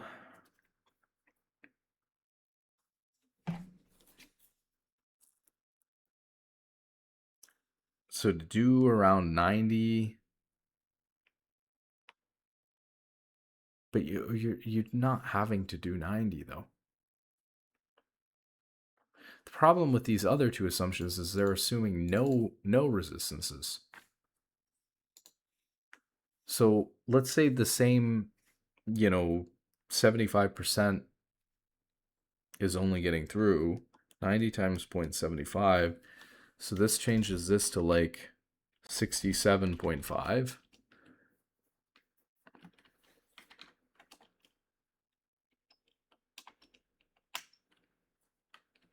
And let's change this to 67.5 with 90 AD.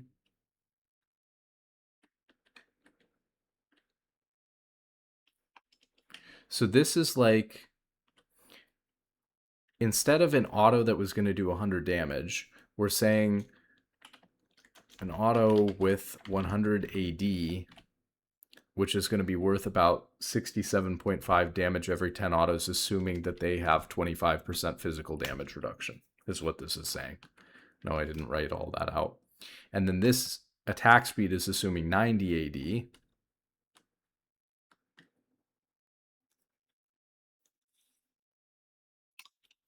And then over 10 seconds, you would deal, because it was the same example as up here, if you add the 25% physical damage reduction, it ends up being the same 67.5.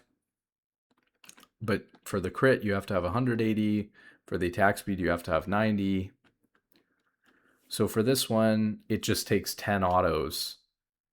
With the 9 AD, it just takes 10 autos to get to the same point. And it doesn't even matter how much AD you have per auto, is the nice thing. Because it's just 10 autos will get you to 67.5. And so that just beats crit because it's the same. Forget about the abilities. It's just 10 autos to get there. So you could say it takes around 10 autos to get the same value of crit, but if you do damage through your abilities,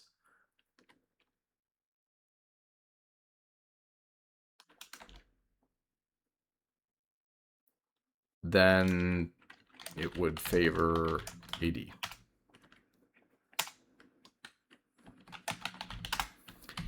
And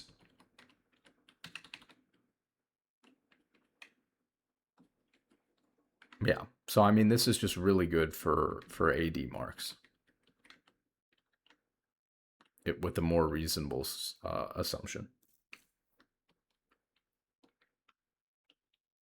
So yeah, we probably just want 80 marks, which I think was the conclusion that I came to anyways, because even though that was a little bit scuffed, this is the 80 carry page I have with the lifesteal and the 80 marks. Although again, I don't know that you'd want to run health and MR on 80 carry. I haven't really looked at seals and glyphs on 80 carry. We'll kind of recap here in a second. Based on what I've seen so far. So let's go to comparing seals, because I think I just started comparing seals for ADC. I don't even know if the math is done here. Comparing seals. For seals, well, I just copy pasted Ash's stats over here. Yeah, this even still says attack speed for marks, so I just never ran the math on it. So let me just say this, that I have not done the math yet on seals and glyphs for ADC. Again, we could go to the store and look at seals. Is there anything crazy here damage-wise? How much? 0.8% attack speed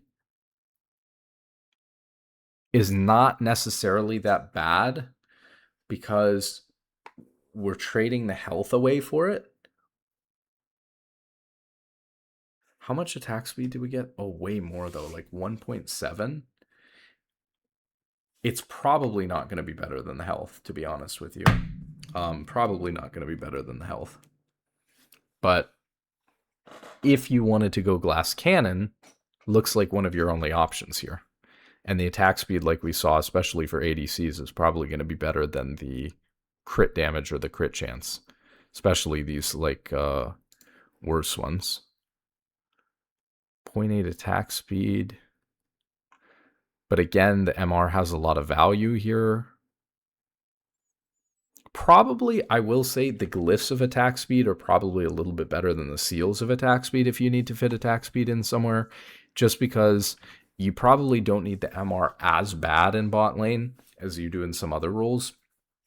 And especially if you're already taking the health in your seals, you're already a little bit tanky from that.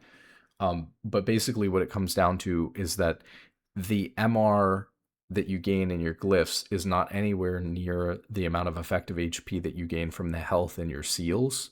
And so trading the attack speed glyphs, which are a little bit better than the attack speed seals, for the MR glyphs, which were a little bit worse than the health seals, it makes the trade off, because it's favorable in both directions.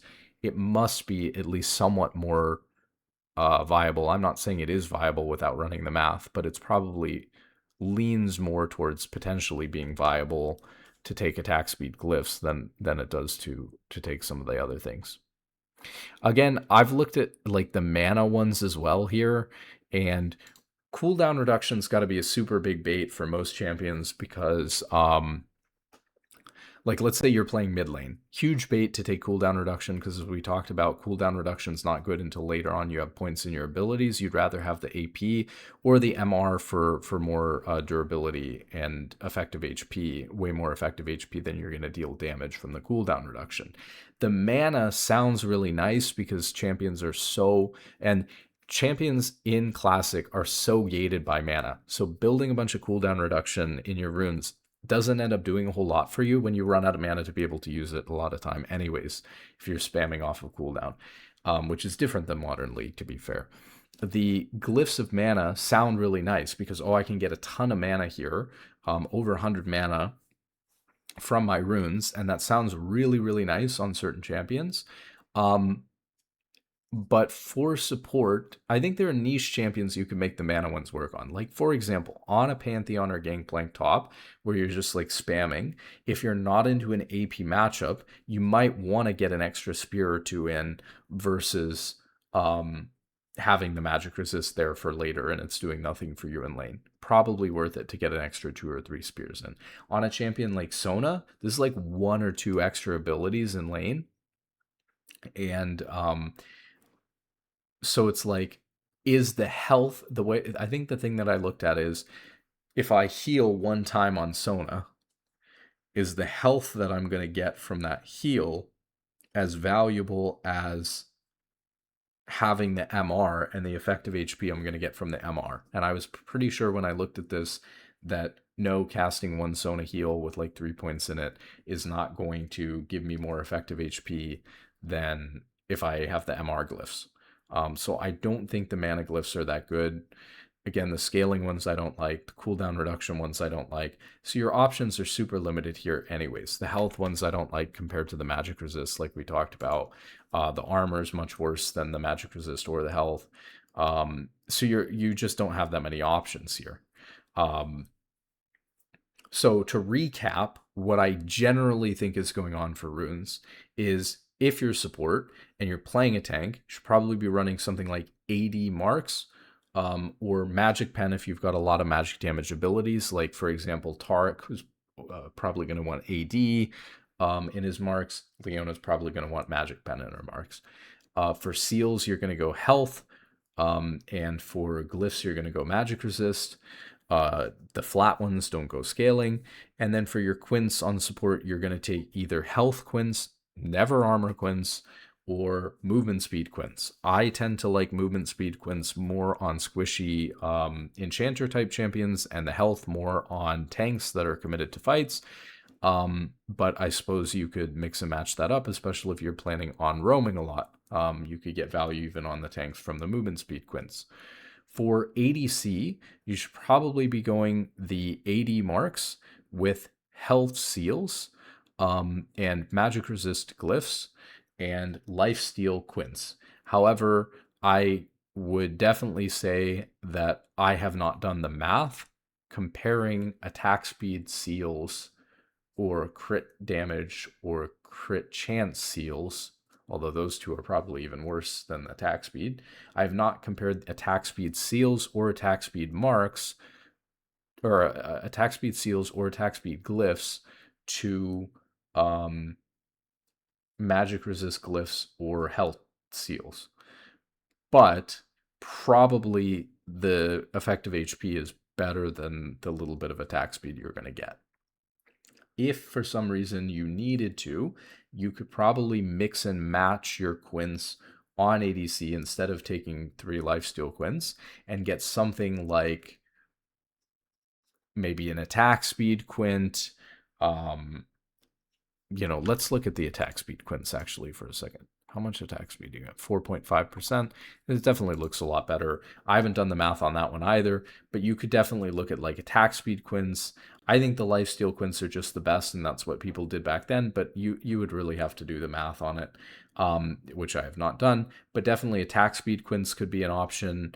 Um, but you can mix and match. So maybe you could do some funky things like 2 lifesteal Quints, 1 movement speed Quint to have a little bit more mobility, or you could look into attack speed Quints. I would have to do the math on those, but that would generally be the idea for AD carry. For mid lane mage, you're gonna run magic pen marks, health seals, and magic resist glyphs with AP Quints. Although I don't really know about health versus AP Quints. It would depend on your AP ratios on your champion. Probably you're better off with the AP Quints though. And I don't know about AP Glyphs versus the Magic Resist Glyphs, but probably you're better off with the Magic Resist Glyphs. In jungle, I don't know that you're taking anything crazy specific. There's a lot of different types of champions in jungle too. If you were playing like an AP jungler, you'd probably just take the mid page I just described. If you were playing um, if you were playing a tank jungler, you'd probably take a page pretty similar to like the support pages I've described or something like that. Maybe movement speed Quints are good in jungle. I don't know. If you're playing a standard AD jungler, then probably depends on the champion, or you listen to what I say for top lane or ADC or something like that, depending on what the champion is like. For top lane, you're probably just going to be running something similar to the AD carry page, but instead of lifesteal, you're probably going to be going like attack speed or health in your Quints. I suppose attack speed, if you were like a, you know, not really like an AD carry, but like a DPS oriented glass cannon type champion. And if you're more of a bruiser, you probably go the health Quints. And if you are somehow benefiting and making the lethality worthwhile, there are probably a few champions maybe that can somehow make the lethality worthwhile, but I don't know. And maybe if you're a crit champion like Tryndamere, you might benefit more from the crit chance or the crit damage because you're guaranteeing a bunch of crits. And so getting that extra crit damage early could actually come in and do some value for you, or getting that extra 9% crit could come in and do value for you on your marks. Other than that, you're probably taking health seals. The interesting one is that I guess I should say, even though you're probably against a singular damage type, I think that the health seals will probably be better than the armor seals because they're so much more valuable. So if you think back to the discussion we had on Quints, again, the discussion on armor versus health seals is even more in favor by a lot to the health seals. And so if they have even one magic damage ability, if they have an AP jungler, or for later on in the game, you're probably better off with the health seals even against just a straight up AD champion in top lane. Now, you could skip out on the magic resist glyphs and try to find some weird glyphs here for top lane. Again, it might be attack speed or critical damage, even health again, or armor. All of these are totally options. If you're playing a mana spamming champion like a Pantheon or a Gangplank, it could be the Glyphs of Mana. You can really fit in some weird ones here in top lane potentially if you are not against a champion that you need that magic resist against early on and in lane. Now, I know that sounds like a lot, but that's just because I haven't done the math on most of them. Remember, with support, it really just came down to, do you want AD marks or do you want magic pen marks? And even that, the only reason why I don't know the answer to that definitively, probably for the most part, is because I haven't done any math on that either. Although that one should be a little bit more nuanced, because obviously the type of champion that wants AD marks is going to be very different than the type of champion that wants magic pen marks. So I think that's just two different champion types. Okay, so that's kind of what's going on with the runes in Classic. I think it brings up an interesting point about the way stats work in League, about the way that you should approach trying to figure out what stuff is good and what's not, using examples and things like that, and a little bit of math to figure out what might be good and what might not be good. When it's nuanced, when it's close, understand that that's good game design, and maybe it's not that obvious, and thank goodness for the ones that are actually close enough that I'm not sure, so that you can't just optimize and discount half the options. That being said, most of the rune choices are totally fake, and it's like, if by design half of these glyphs aren't meant to be built because they're for niche fun pages or something like that, but they're just kind of a noob trap because you think, oh, well, my champion likes AP, so I should go, the AP glyphs, or but actually you should go the MR glyphs, or oh, my champion likes mana on Sona, so I'll go the mana glyphs, but actually you need the MR glyphs because they give you more effective HP than spamming heal one more time in lane.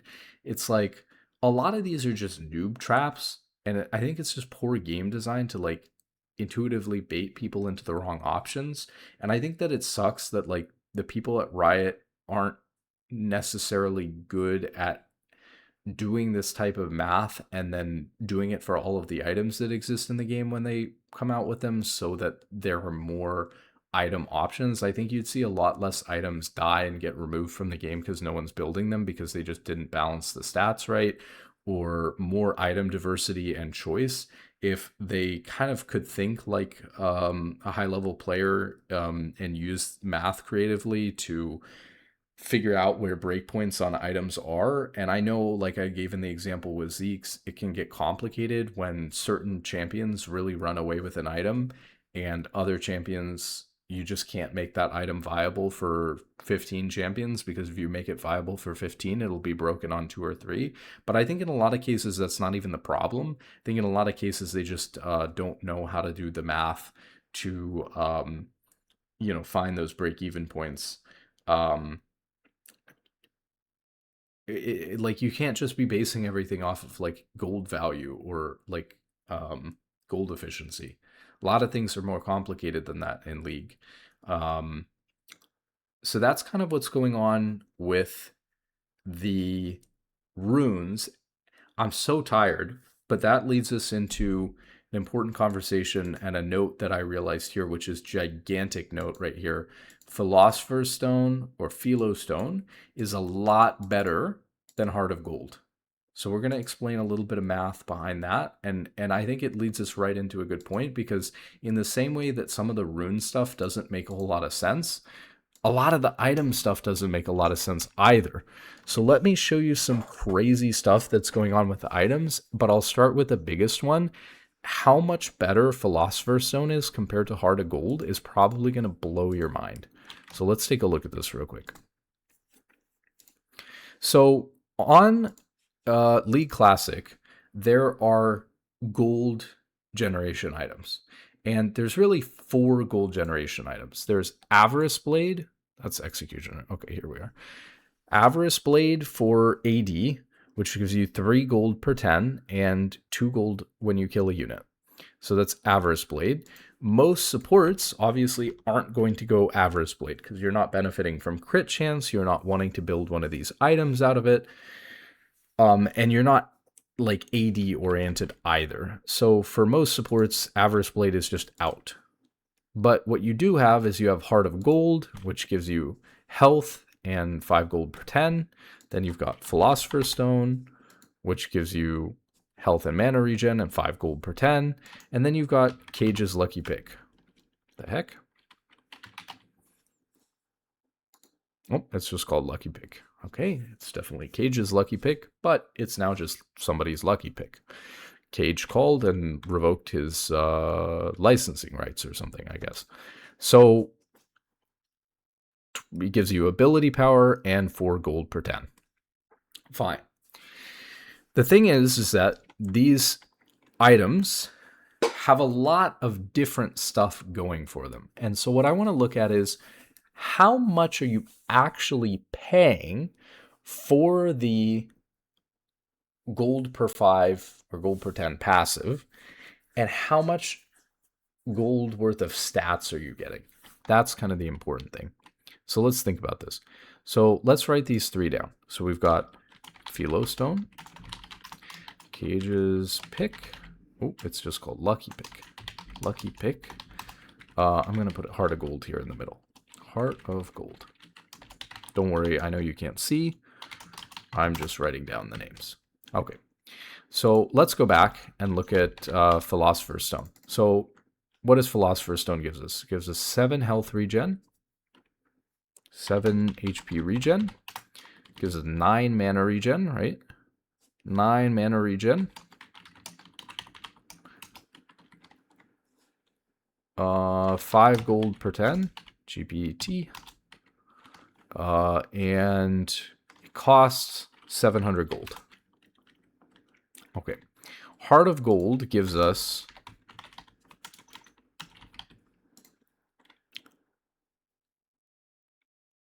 200 HP, 5 gold per 10, and it costs, what, 825? Yeah, 825. Cage's Lucky Pick gives us 25 AP, 4 gold per 10, and it costs 765. Okay, now we can pop over to the spreadsheet, sort of. So we need the gold value of HP regen, mana regen, health, and AP. So let's go grab those stats real quick from Classic. So for AP, we have here Amp Tome, 435, 20 AP. It's 21.75 gold. 21.75 gold per AP. So Cage's Lucky Pick, we'll start with that one because that one's really simple. So since we get an extra 5 AP on top of our Amp Tome, we're getting an extra 5 times 21.75 gold worth of stats. So we're getting 435, which is our Amp Tome, plus 108.75, which is this much gold worth of stats.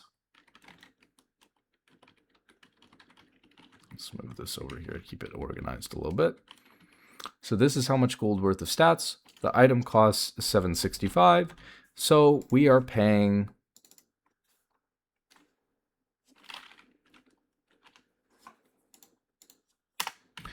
$221 gold for 4 gold per 10.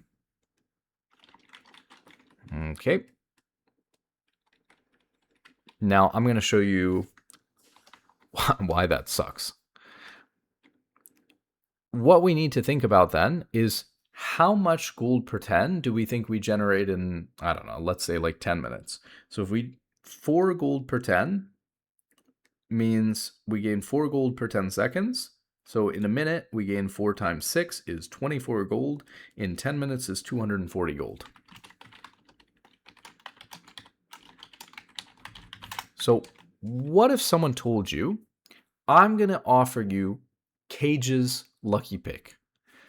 You're going to get to buy 25 AP at cost, which is 543 gold worth of stats.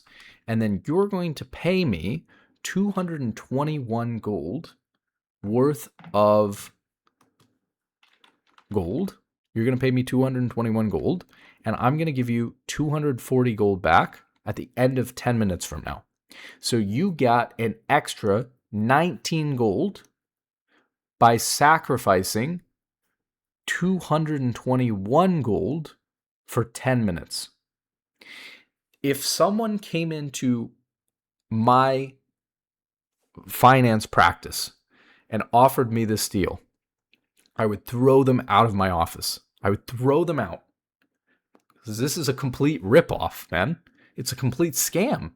So unless you absolutely need this component item for one of the items that it builds into, it's just a ripoff. It's a complete ripoff. It's not worth it. Now, we can look here at what items it builds into to just consider for a second that maybe it builds into a good item. So we have Twin Shadows. Love Twin Shadows. It's a decent item. Is it worth going Lucky Pick? Probably not. Maybe it's a decent item. Shard of True Ice. Another pretty decent item. But is it good? Is it tremendous? It's decent. It's decent. I built it. I like it. But it's not, amazing. Will of the Ancients. 50 ability power. Grants nearby allied champions 30 ability power and 20% spell vamp. Again, could be a decent item. Morello, probably not going to build it on support. Dealing magic damage to enemy champions below 40% health, inflicts grievous wounds for 4 seconds. Ability power, ton of mana regen, 20% cooldown reduction. Seems like a decent item, nothing special. Ardent Sensor seems crazy, but this Ardent Sensor just gives 25% attack speed and doesn't give you any on hit. So this Ardent Sensor is probably the weakest version of Ardent Sensor I've ever seen in the game, so I wouldn't go crazy over this version of Ardent Sensor. Okay, just look at this build path. It's completely goofy. But, anyways, except the fact that Fairy Charm is OP and this amount of mana regen is actually really nice, but regardless, I'm not seeing anything that's like a must-have in here. Like, Shard of True Ice, for support, Shard of True Ice and Twin Shadows are probably pretty decent items, but nothing that you would go out of your way to mandatory build as like part of the meta. So Lucky Pick is completely unlucky. Okay, so that's Lucky Pick. Now let's do Heart of Gold. Heart of Gold is probably worse than Pick, by the way. Okay, so Heart of Gold. So we need to take a look at just a Ruby Crystal here. Ruby Crystal in Classic is 475 gold, very expensive. For 180 health, which we already did before, is like 2.66, but I'll just do it again so I have the number. 475. 2.63. Okay, blah, blah, blah. Okay, so Heart of Gold gives 200 HP. Ruby Crystal gives 180 in this game, so you're getting an extra 20 HP. So you're getting the 475 gold is like the base amount. I think I put that over here for this. Or yeah, you're getting 475 worth of gold, which is the one Ruby Crystal for 180 HP. And then we're going to have to figure out 2.638888 times the 20 extra HP that we get is an extra 52.77 gold worth of HP, plus the original Ruby Crystal that we got in there. So it ends up being 527.77777, blah, blah, blah. Gold. So this is what we're getting. So then again, we take the difference here and we have 825 gold for Heart of Gold minus 527.777, and we get that we're paying 297.223 blah blah blah for what is it going to be, like 300 gold in 10 minutes. Now, this is just, if I call this what it is, I think I'll get in trouble and get banned. But, like, Boris, the shopkeeper, is completely scamming everybody tonight, okay? Like, Classic is about to drop in a day, and Boris is about to make bank by stealing your money just like the banks, and he is going to turn around and give you 0% interest rate on your savings account, give you the same amount back, with your 10 cents added on at the end of your year. They're going to give you your 10 cents on your checking account, and they're going to go make 10% in the market. It's a complete, I won't say what kind of doctor, you know what I mean? You know what I'm saying? Okay, so this is a scam. This is a complete ripoff. And this one's just nuts, right? They're telling you you're going to pay me 297 gold now to get 3 more gold in 10 minutes from now.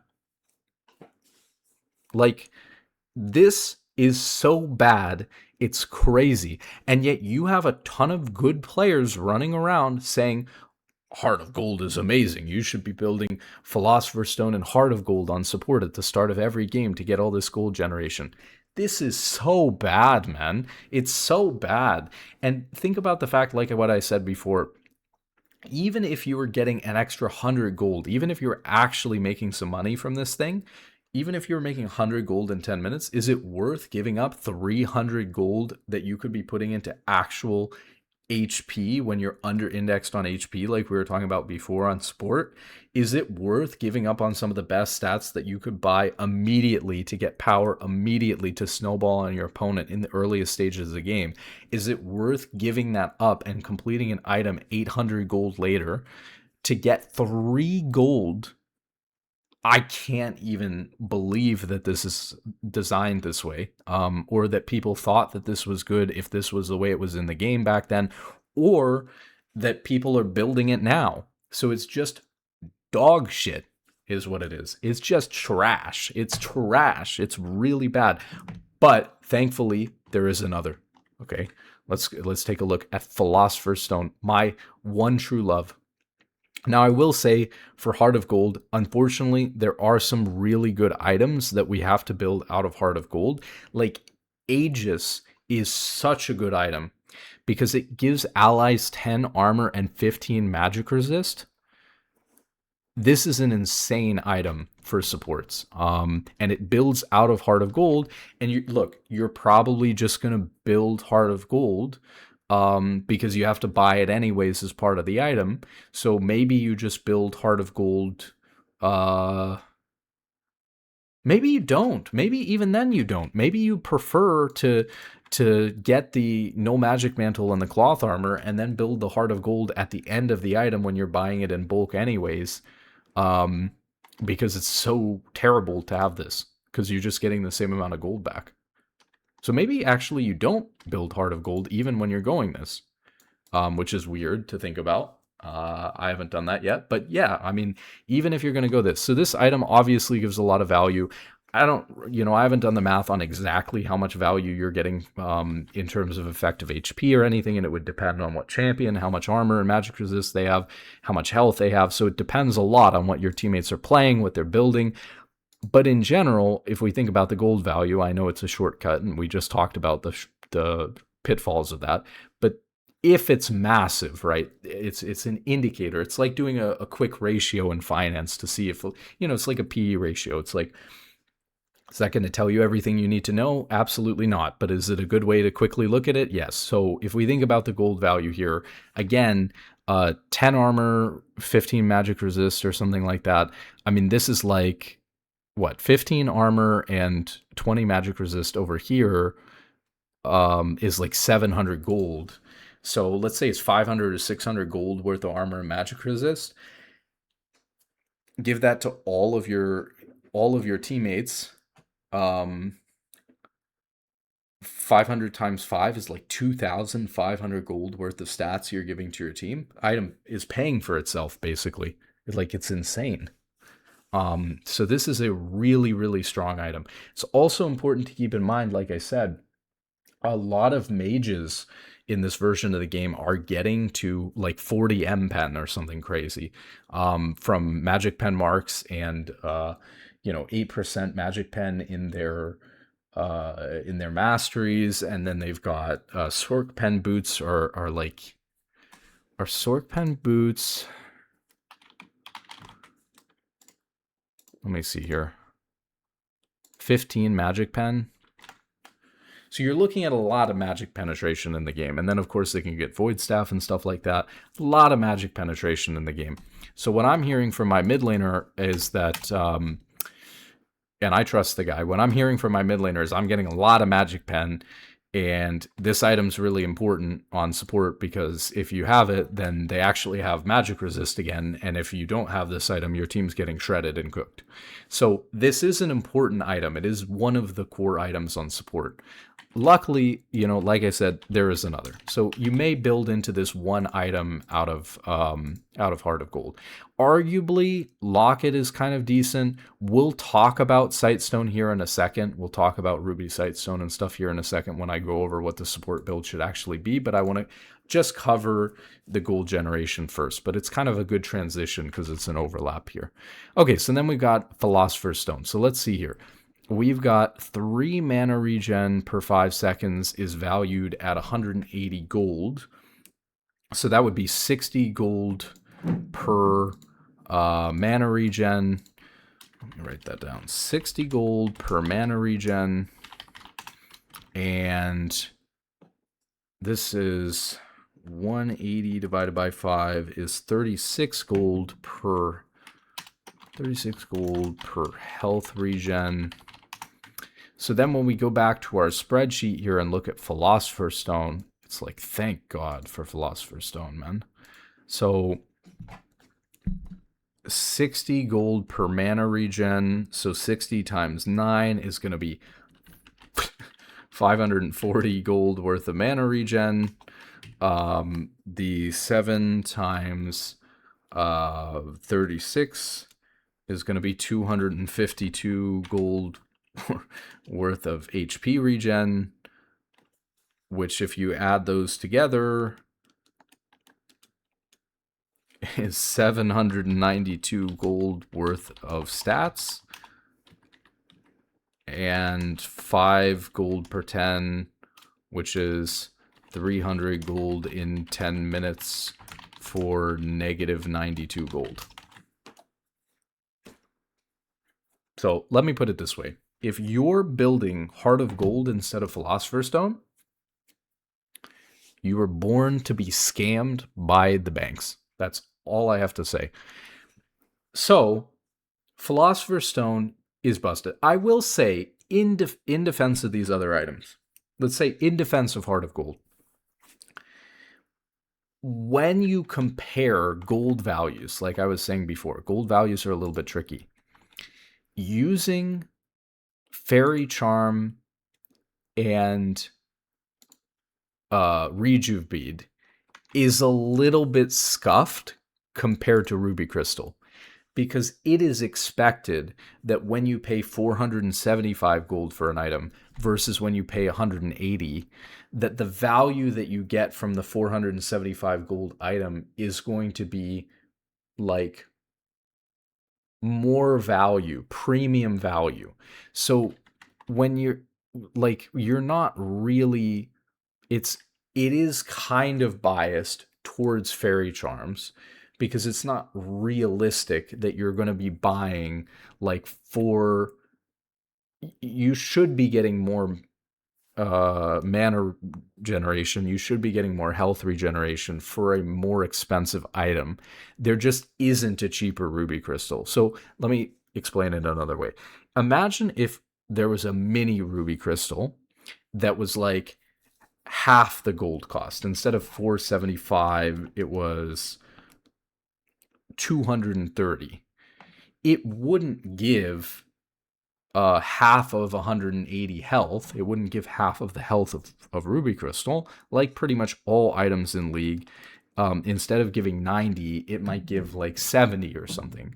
Well, then if you start multiplying how much health is worth based on that item, health would seem cheaper when you're getting it more efficiently from a bigger item. And so it's a little bit unfair to compare the base value of these cheap component items to a more expensive item, and Ruby Crystal being even more expensive in this mode. However, regardless of that small distinction of gold value, the difference here is pretty obvious. There are some questions too you could pose about, well, if you're under indexed on HP, then being able to get the HP that you get from something like Heart of Gold is very valuable, and you're not getting that through Philosopher's Stone, sort of. But health regen and mana regen are also very good. First off, health regen just translates into more effective HP.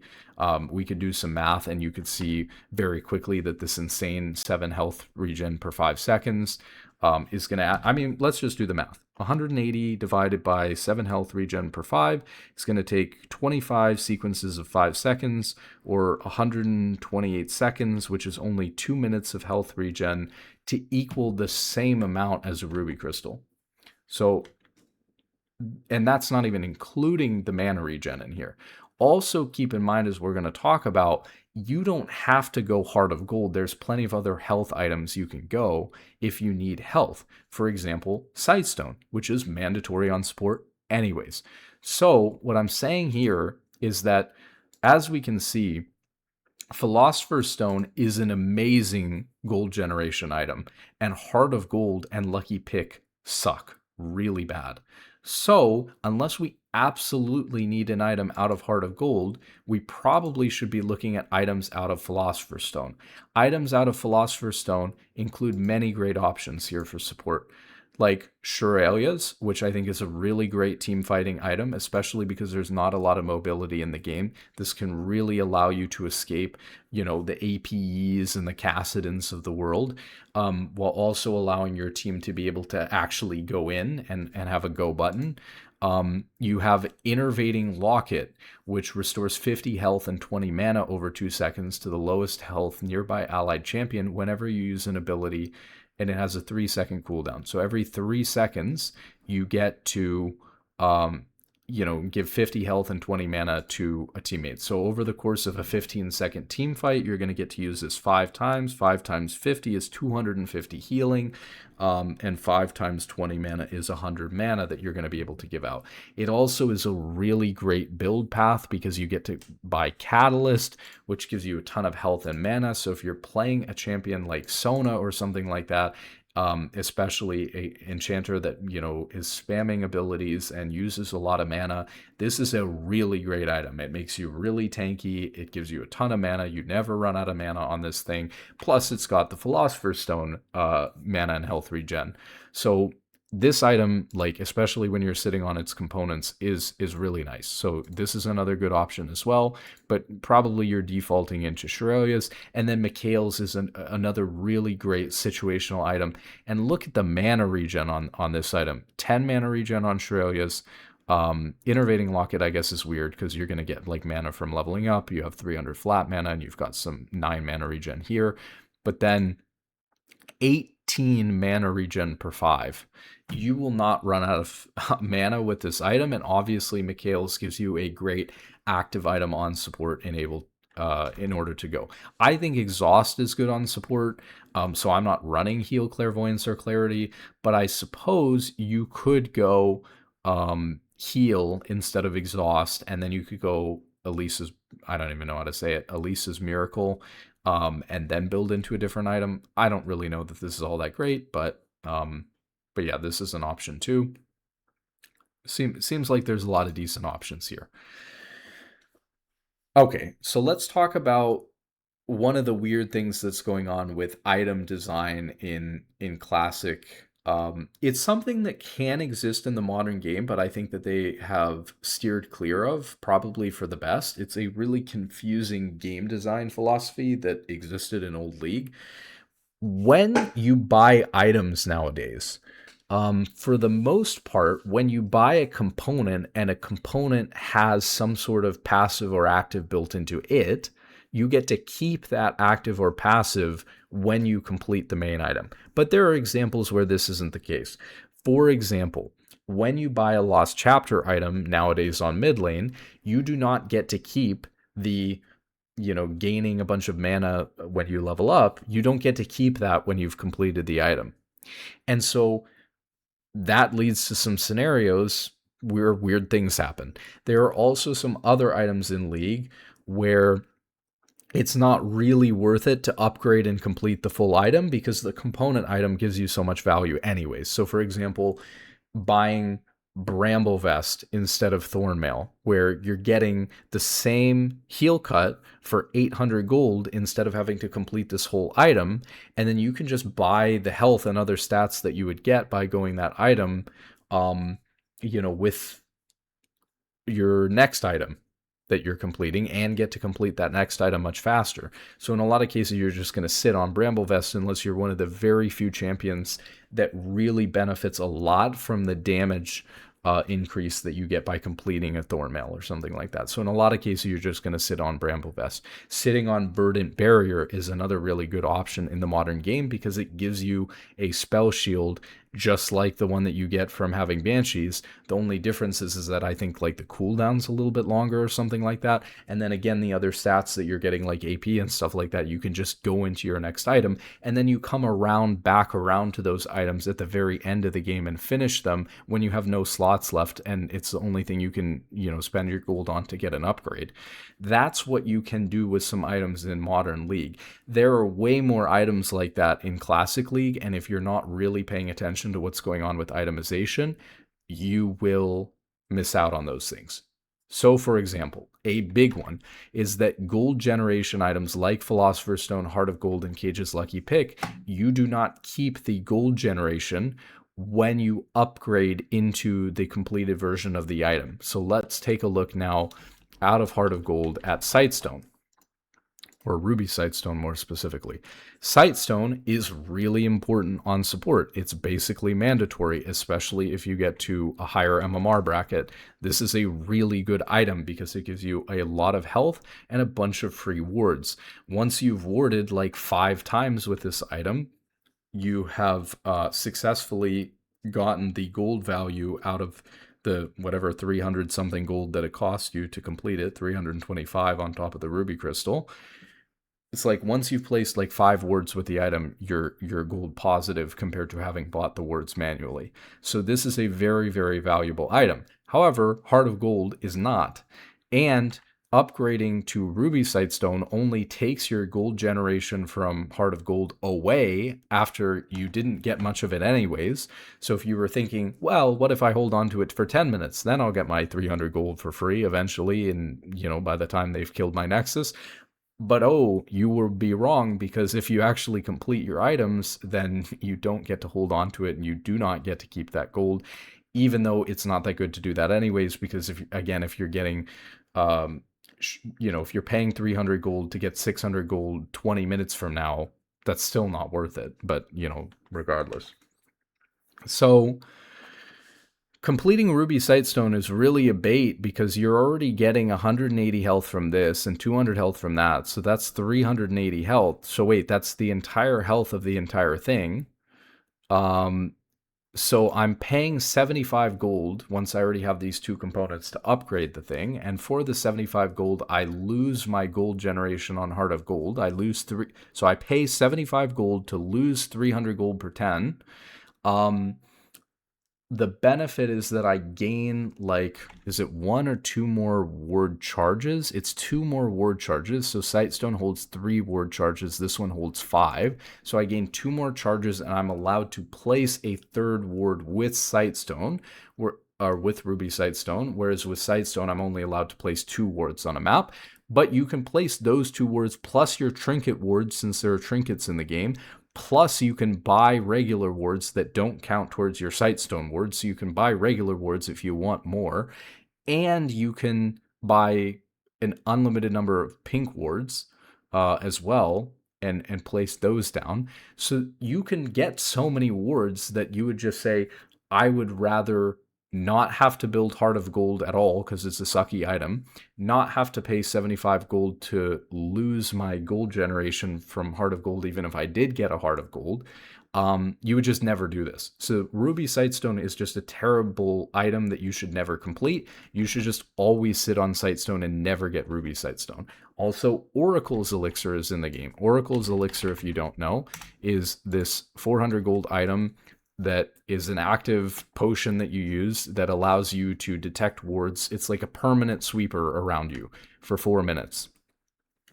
This is really, really important. Now, if you're lower MMR, I will say Sightstone and Oracles when I was first starting out on PBE and I had no MMR, felt like a waste of gold because my team was not playing around vision at all anyways and just dying whether something was warded or not because everyone was trying to learn what was going on. In the early days of Classic, when it first releases and when you have no MMR and when the games are complete clown fiestas, spending thousands of gold on oracles is probably not going to win you a lot of games. When you are like I am on PBE, 20 and 10, and you're stomping through games and you're high MMR, and you feel like, okay, my team is always getting ganked and always outmaneuvered by the enemy team, you need to switch away from just trying to get value through building items and not spending gold on oracles and on sightstone, and you need to start building that. So I would say, as a general rule of thumb, you should be going Philosopher's Stone into like a Shirelia's or a Mikhail's or an Innervating Locket. And you should just try to complete those items. And once you get to a rank where you feel like you need Sightstone, then your build changes to Philosopher's Stone, Sightstone, then completing your first item, then another Philosopher's Stone, potentially into another one of these items. Of course, you'll pick up tier 1 boots at some point. I'm a little bit unsure about boots in general and tier 2 boots because so much is undodgeable anyways, so much is point and click. A lot of times the movement speed doesn't feel like it matters too much. There are some boot options, a lot of different boot options for support. Like I've been liking swiftness boots, but I also like mobility boots. Healing and shielding does not put you in combat with mobility boots, so you can like play Sona and Janna and stay out of combat and just heal and shield people, which you want to use your other abilities in your kit for sure, and so you will enter combat at some point, but it's super good for warding. It makes oracles much more efficient if you have the movement speed from Mobo boots or from swiftness boots. But Mobo boots are really slow once they get disabled. You get the same 45 movement speed, none of the other benefits. Of course, you could also potentially go, Tabby and Merc treads, especially on tank supports. And you could go Ionian boots, especially on some of the enchanters and stuff like that. So you got a lot of different boot options. I'm not really sure about them. But right now I'm leaning towards these other items are really strong.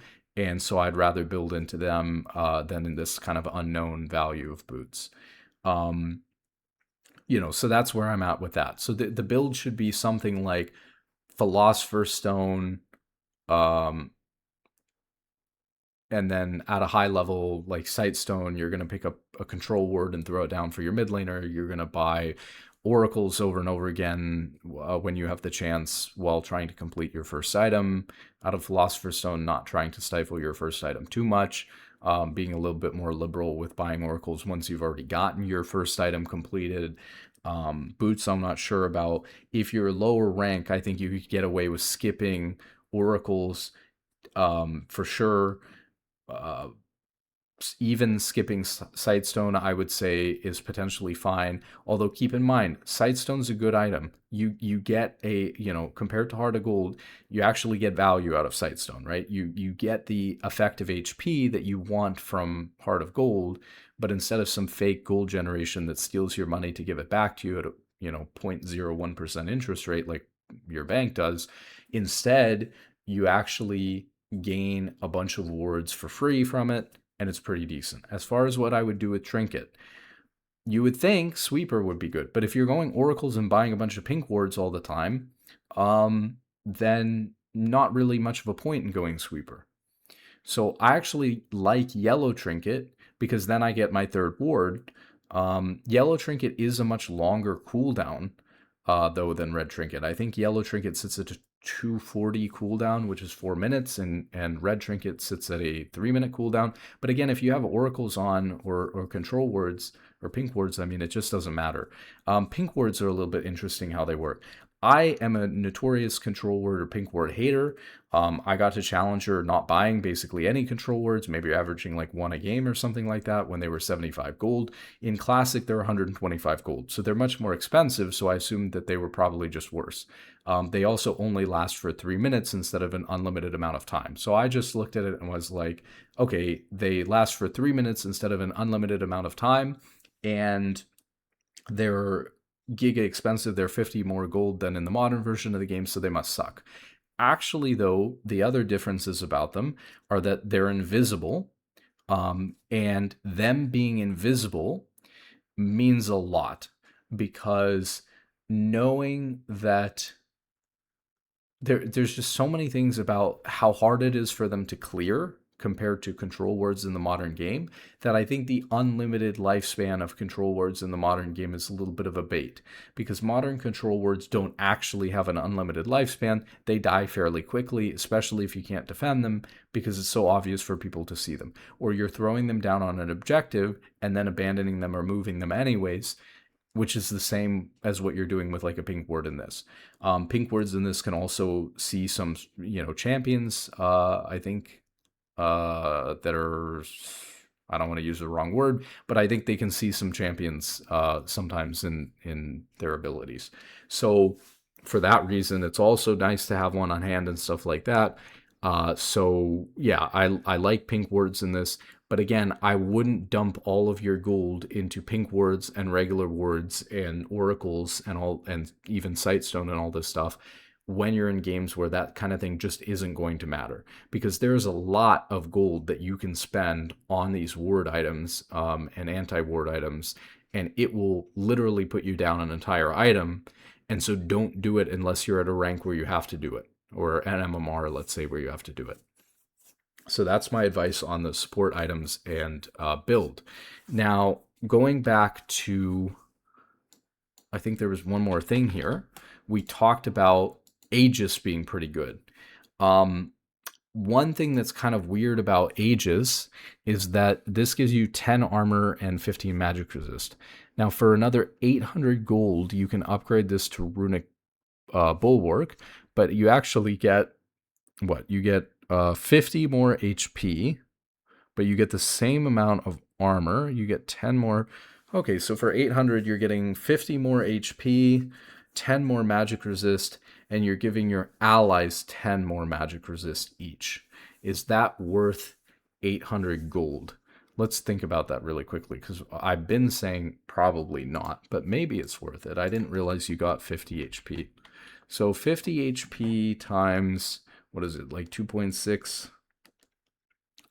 What do we have here? I have the numbers on the spreadsheet somewhere. So we have 50 HP, 10 MR, and 10 MR per teammate. I don't have a baseline for MR either, so this is 400 for 20. So that is 20 gold per MR. 20 gold per MR. Okay, let's see if we can figure this one out real quick, because I want to say that you shouldn't upgrade it, but we'll see about that. 10 MR per teammate could actually be really good to finish Bulwark. Oops. 50 HP. Where is our HP number here?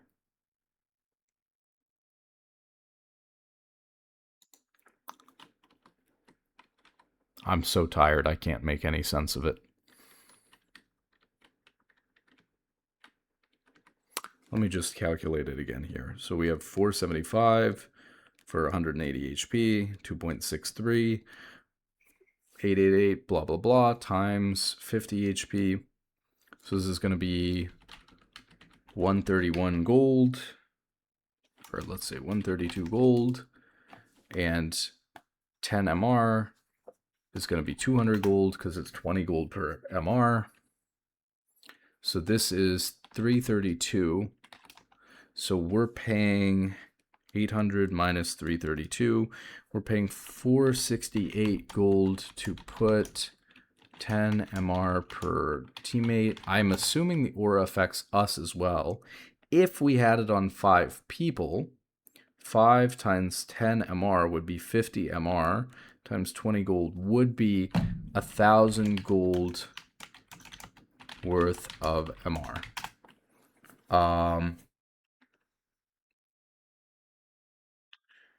So we're paying 468 gold to put 1,000 gold worth of MMR on our team. Worth it if you're around 5 people. What if you're at like 3? What about, so like 30 times 20 gold would be 600 gold. Yeah, so 468 gold. So at 2, it would be worth 400 gold, which is not too bad. You're about breaking even and giving value to your teammates they wouldn't otherwise have as a support. So it's probably okay at 2 people, and you're gaining value, at least positive gold value at 3 people, and at 4 or 5 people, it's really good. So actually, you should definitely upgrade Aegis to Runic Bulwark. Yeah. I guess I wasn't realizing that you gained the 50 HP. So that wasn't factoring into the value. And definitely, if you don't consider the HP, I think, how much was the HP worth? Well, actually, the 10 MR was worth more. 332 from the MR and the HP that you got. For some reason I thought you didn't gain any. Anyways, it's probably worth it to complete it. So this is probably the only Heart of Gold item worth completing. It's pretty valuable, like I said. Right now, normally, even though I hate Heart of Gold, I do value this item enough. I think it's so strong that I would, and I should talk about Locket too, I suppose. I do value this item enough, I think it's worth going. So a lot of games, even on an enchanter, I'm looking at something like Philosopher's Stone, Sightstone, Boots, Shurelia's, and then Runic Bulwark. But I would say, now knowing what I know, as weird as it sounds, I would probably buy the Ruby Crystal and then the Cloth Armor and the Null Magic Mantle, but not the Heart of Gold upgrade. And then I would get the Heart of Gold upgrade if I can as part of the, kind of final completion, or if you have to, just as something to be able to buy while you're building into it right before you complete it, to like accelerate getting into it a little bit faster at the very end, because it's better for you to have the Cloth Armor or the No Magic Mantle than it is for you to put 350 gold or 300 gold into getting 300 gold back 10 minutes later. So even if you have that for 2 minutes, it's not worth it to do that. In fact, it's really bad because you lose the. Anyway, so you get the idea of what I'm saying. Heart of Gold as a component is just not worthwhile, and so you'd rather have the actual stats that are benefiting you now rather than just putting that gold into an item that's not going to give you that gold back, if that makes sense. So yeah, something like that. So I would build something like that. I wanted to talk about Locket really quickly. So don't be baited, because what I remember is that Locket had the armor magic resist aura on it, but because I remember a version of Locket that built out of Aegis of the Legion, or Aegis of, is it Aegis of Legion?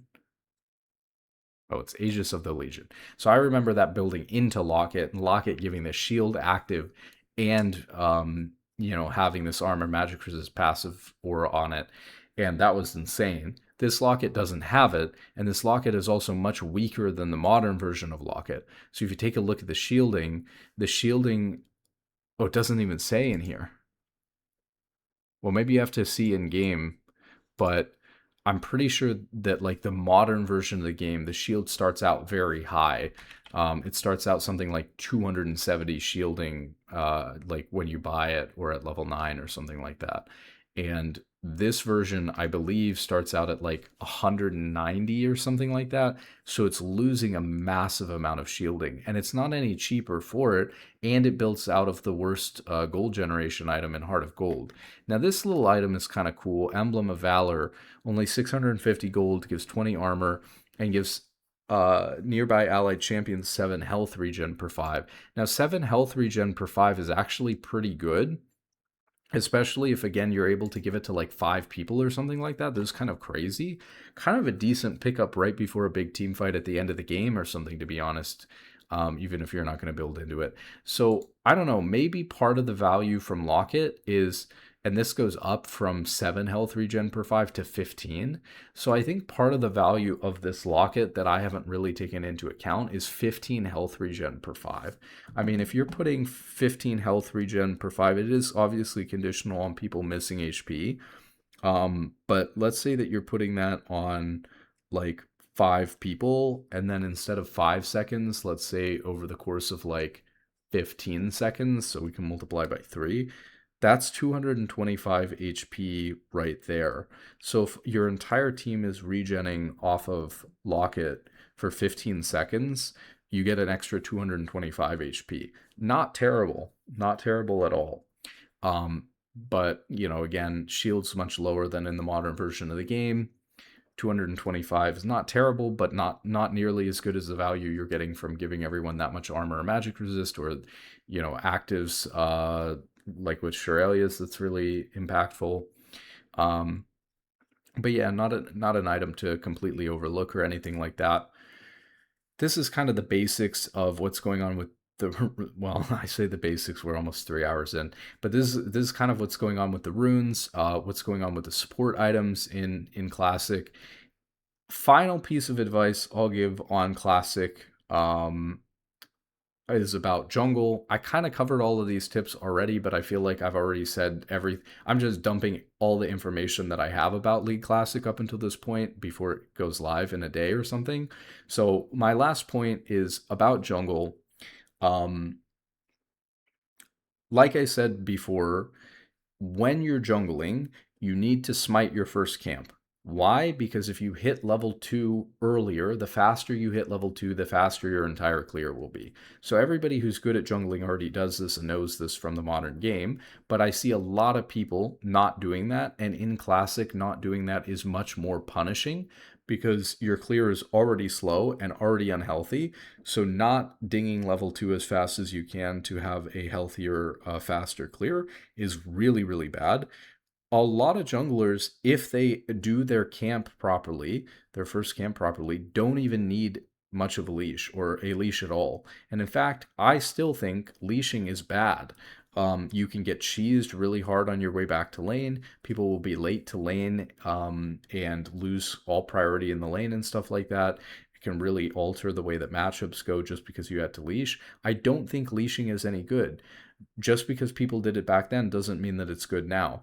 But there are probably some really weak junglers that might need a leash. But from what I've seen, a lot of junglers can start their first camp no problem without a leash, and they should be smiting it anyways.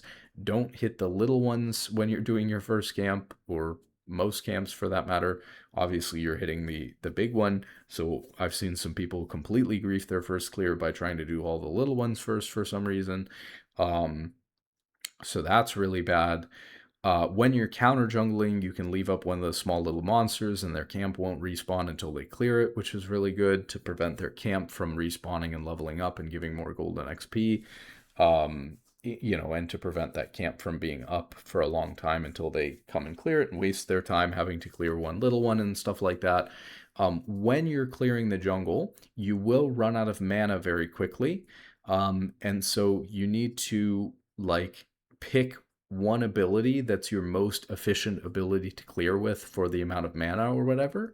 In a lot of cases, rather than spamming every single one of your abilities on the camps every single time they're up, like in Modern League, you don't use your least efficient ability, and maybe you clear with one or two abilities so that you're not running out of mana.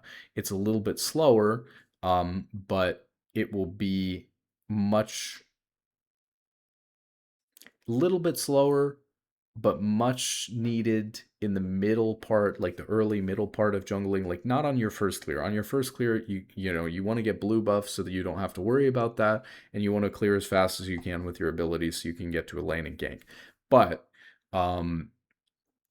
with your second or your third clear and kind of the early to middle clears, you need to do something like that. Otherwise, you're just going to run out of mana. Like, let's say your second clear without blue buff, you will run out of mana if you either try to clear all of your camps instead of ganking, or if you, use all three of your abilities instead of spacing them out. So these are some kind of basic things about jungle. Camps do really respawn quickly. I don't know though whether you should full clear or not full clear. I'm not 100% sure. You can totally full clear, and I think you're kind of meant to full clear on your first rotation. But just like in Modern League, you can always like 3 camp. And if you're like Shaco or something, you could, take red buff and then like cheese level 2. So those type of things are always an option. But basically, it should be like full clear on your first clear. And after that, it gets a little bit more flexible because of the camp respawn timers are so fast that if you are full clearing, you won't keep up with your entire jungle. But that doesn't necessarily make full clearing bad full stop, because you're still gaining golden XP as fast as you can by full clearing. And so for scaling champions, that might actually be nice that their camps are always up. You might even be getting more golden XP potentially, although I don't know the difference between the golden XP numbers compared to the modern game, but you may even be getting more golden XP than you would by full clearing in the modern game and having downtime or something like that. But it, in theory, does make maybe ganking junglers a little bit more viable, because maybe you feel like you can't clear all of your camps anyways and you skip them. Whether that's good or not, though, I don't know 100%. Ask a jungler. So this is kind of what I've gathered and taken away so far from League Classic. I'll also say 80 carries feel kind of weird, right? I think Doublelift said it, and I thought it was funny at the time when he said it in the show match. And 80 carries always complaining about their role being weak, even when they go back to the version of the game where their role was strong. But 80 carry does feel kind of weak. Like, your eye edge is so expensive. Infinity Edge is so expensive, 3,800 gold. It feels like you are the most useless piece of crap until you get like 2 items like 30 minutes into the game. And I guess what it comes down to potentially is that games used to last 50, 60 minutes, and so 80 carries would always get to their 3, 4, 5 item fantasy, and start actually being really powerful champions, more powerful than everybody else in carrying. In this version of League, that doesn't happen a lot of times. You can snowball really hard. There's not comeback mechanics. I mean, there's some that were in the game then, but like compared to Modern League, there's basically no comeback mechanics compared to Modern League. And you end up in this situation where Baron allows you, even though they've just reduced it to just buffing the cannon minions, like, no games are going 50, 60 minutes long. One team snowballs on the other team, and you have Baron as an option to end the game. People just get strong enough to end the game. Turrets are much weaker because there's no turret plating and stuff like that. So from what I've seen, there just isn't like this late game 80 carry situation going on, and they feel really weak early. I would also say, because people have been experimenting with all kinds of different bot laners in Modern League, in Classic, I've been seeing more of this tried. Mage bots, but not really the mage bots that like rely on mana, right? So you're not talking about like sending a mana reliant champion down there. It's more like having Katarina bot or a Bruiser bot and things like that are very viable in this version of the game, because 80 carries actually do take a really long time to scale and aren't that great as champions until they get a couple items. And it can be really hard to protect them. And it feels really bad to sit in lane on an 80 carry knowing you're probably killing yourself, but you need 1,550 gold or whatever for BF Sword. And it's just, yeah, it's 1,550 for 45 attack damage. This feels so bad to wait for in lane. Like, you feel like you're griefing the game so hard by waiting 1,550 gold. And you feel like, if I don't get a double kill right now, I'm never going to get BF Sword. But if you go for the double kill and you don't get it, and then you go back and you end up with the pickaxe, then you're really never getting BF Sword, you know? So it feels really, really bad to get these component items on 80 carry. 1,550 for 45 attack damage feels so bad.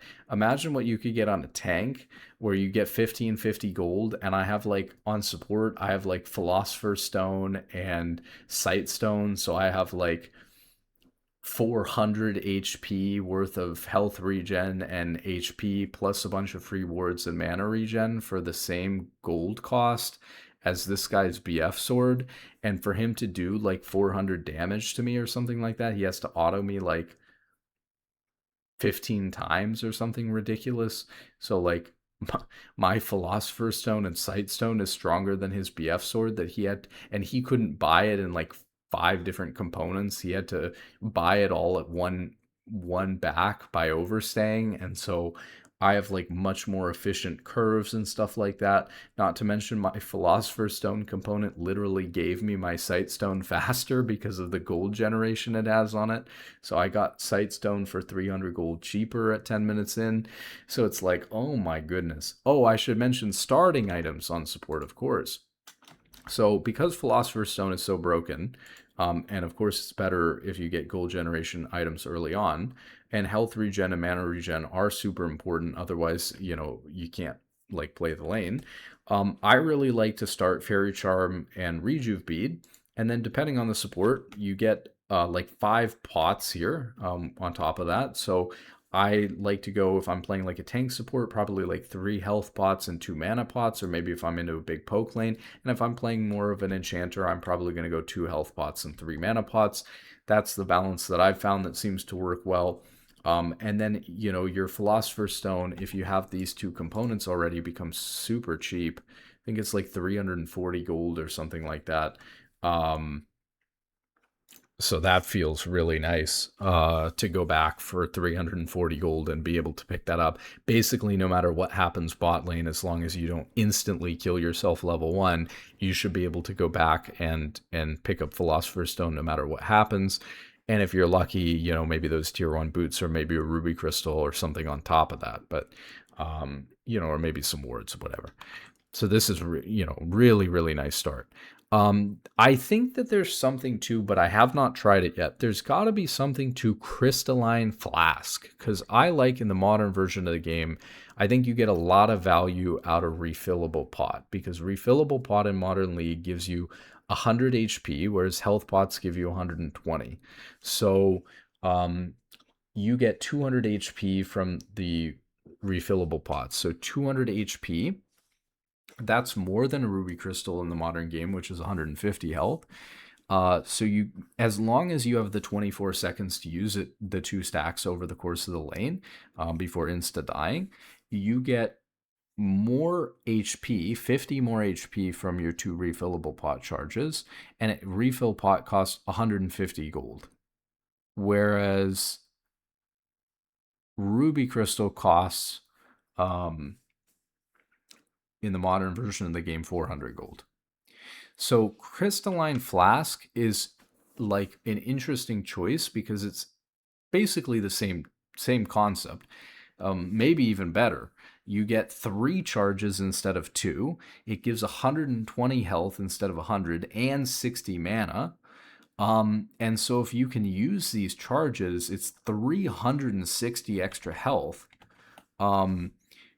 For 345 gold, it's like two ruby crystals, but instead of costing like 950 gold, it's 345. And you also get 60 mana 3 times, so that'd be 180 mana as well. So Crystalline Flask has gotta just be broken. When you slot it in, because it's so much of a heavier investment, but this is such a good way to not run out of HP and mana, and to be able to stay. Maybe 80 carries really need to be investing in Crystalline Flask because they can't stay for BF Sword. But if you get this, maybe you can actually stay for BF Sword, especially if things are doomed. 80 carry start is really awful too. I think people are going to have to innovate on the 80 carry start. 80 carry start right now, you just get Doran's Blade. That's it. But that's terrible. So there's things you can do, like you can get Elixir of Fortitude, which it doesn't even say how much health it grants. It grants a lot. I'm pretty sure it's like 120 health or something. and 15 attack damage for 180 seconds. So for your first 3 minutes of lane, you get 5 more AD than Doran's Blade. You get like more health than Doran's Blade. And on top of this, you get to go like a bunch of health pots, like 5 health pots or something with it. Um, and so I think that that's just gotta be a better start than Doran's Blade, to be honest. Um, or maybe you could go Longsword in a couple pots or something, but Longsword doesn't really build into too much, to be honest, on 80 carry. I guess it builds, depending on what 80 carry you're playing, it builds into Vamp Scepter, would probably be the most common thing you'd see. But yeah. Or I guess you have enough component slots, maybe you could sit on it on ADC. Anyways, that's kind of what I've noticed what's going on with the support itemization, the jungle tips, 80 carry starter items, that sort of thing. Apparently, this also used to be meta start on top lane as well at this time, was to go this Elixir of Fortitude and then pots here. So that could be an option as well, if you're top lane. But I think it depends too, and obviously is much better if you're looking for an all-in level 1 through 3. That becomes much stronger. I know this is all over the place, but this is kind of all of the information I have about Classic up to this point. So I just wanted to put that all out there for people. I think it's interesting to look at how I approach the math and optimizing a new version of League or a new game or whatever you want to call it like this, because I think it teaches us a lot about the way that we should be looking at the modern version of the game, from the different questions about how we should actually do math on items to make them more viable by making them actually 50-50 pretty balanced choices with other items. How confusing it is when we lead people in the wrong direction with items or with runes by making things seem good when they're actually just terrible and bad for you. Like, I don't know. Like, itemization shouldn't really be a trap. It should be a choice and an expression of which direction you want to go in. And if the direction you want to go in is gold generation, then I think that's cool. But I don't think that it should be just awful and not viable at all. But yeah, it's interesting to see how you approach like optimizing a new game and a new situation. So I gotta go to bed. With that being said, good luck in solo queue. Good luck in Classic when it comes out here in a day or two. With that being said, well, I just said the same thing. I'm so tired. It's completely fried. With that being said, good luck in solo queue. I'm just saying the same thing again. Good night.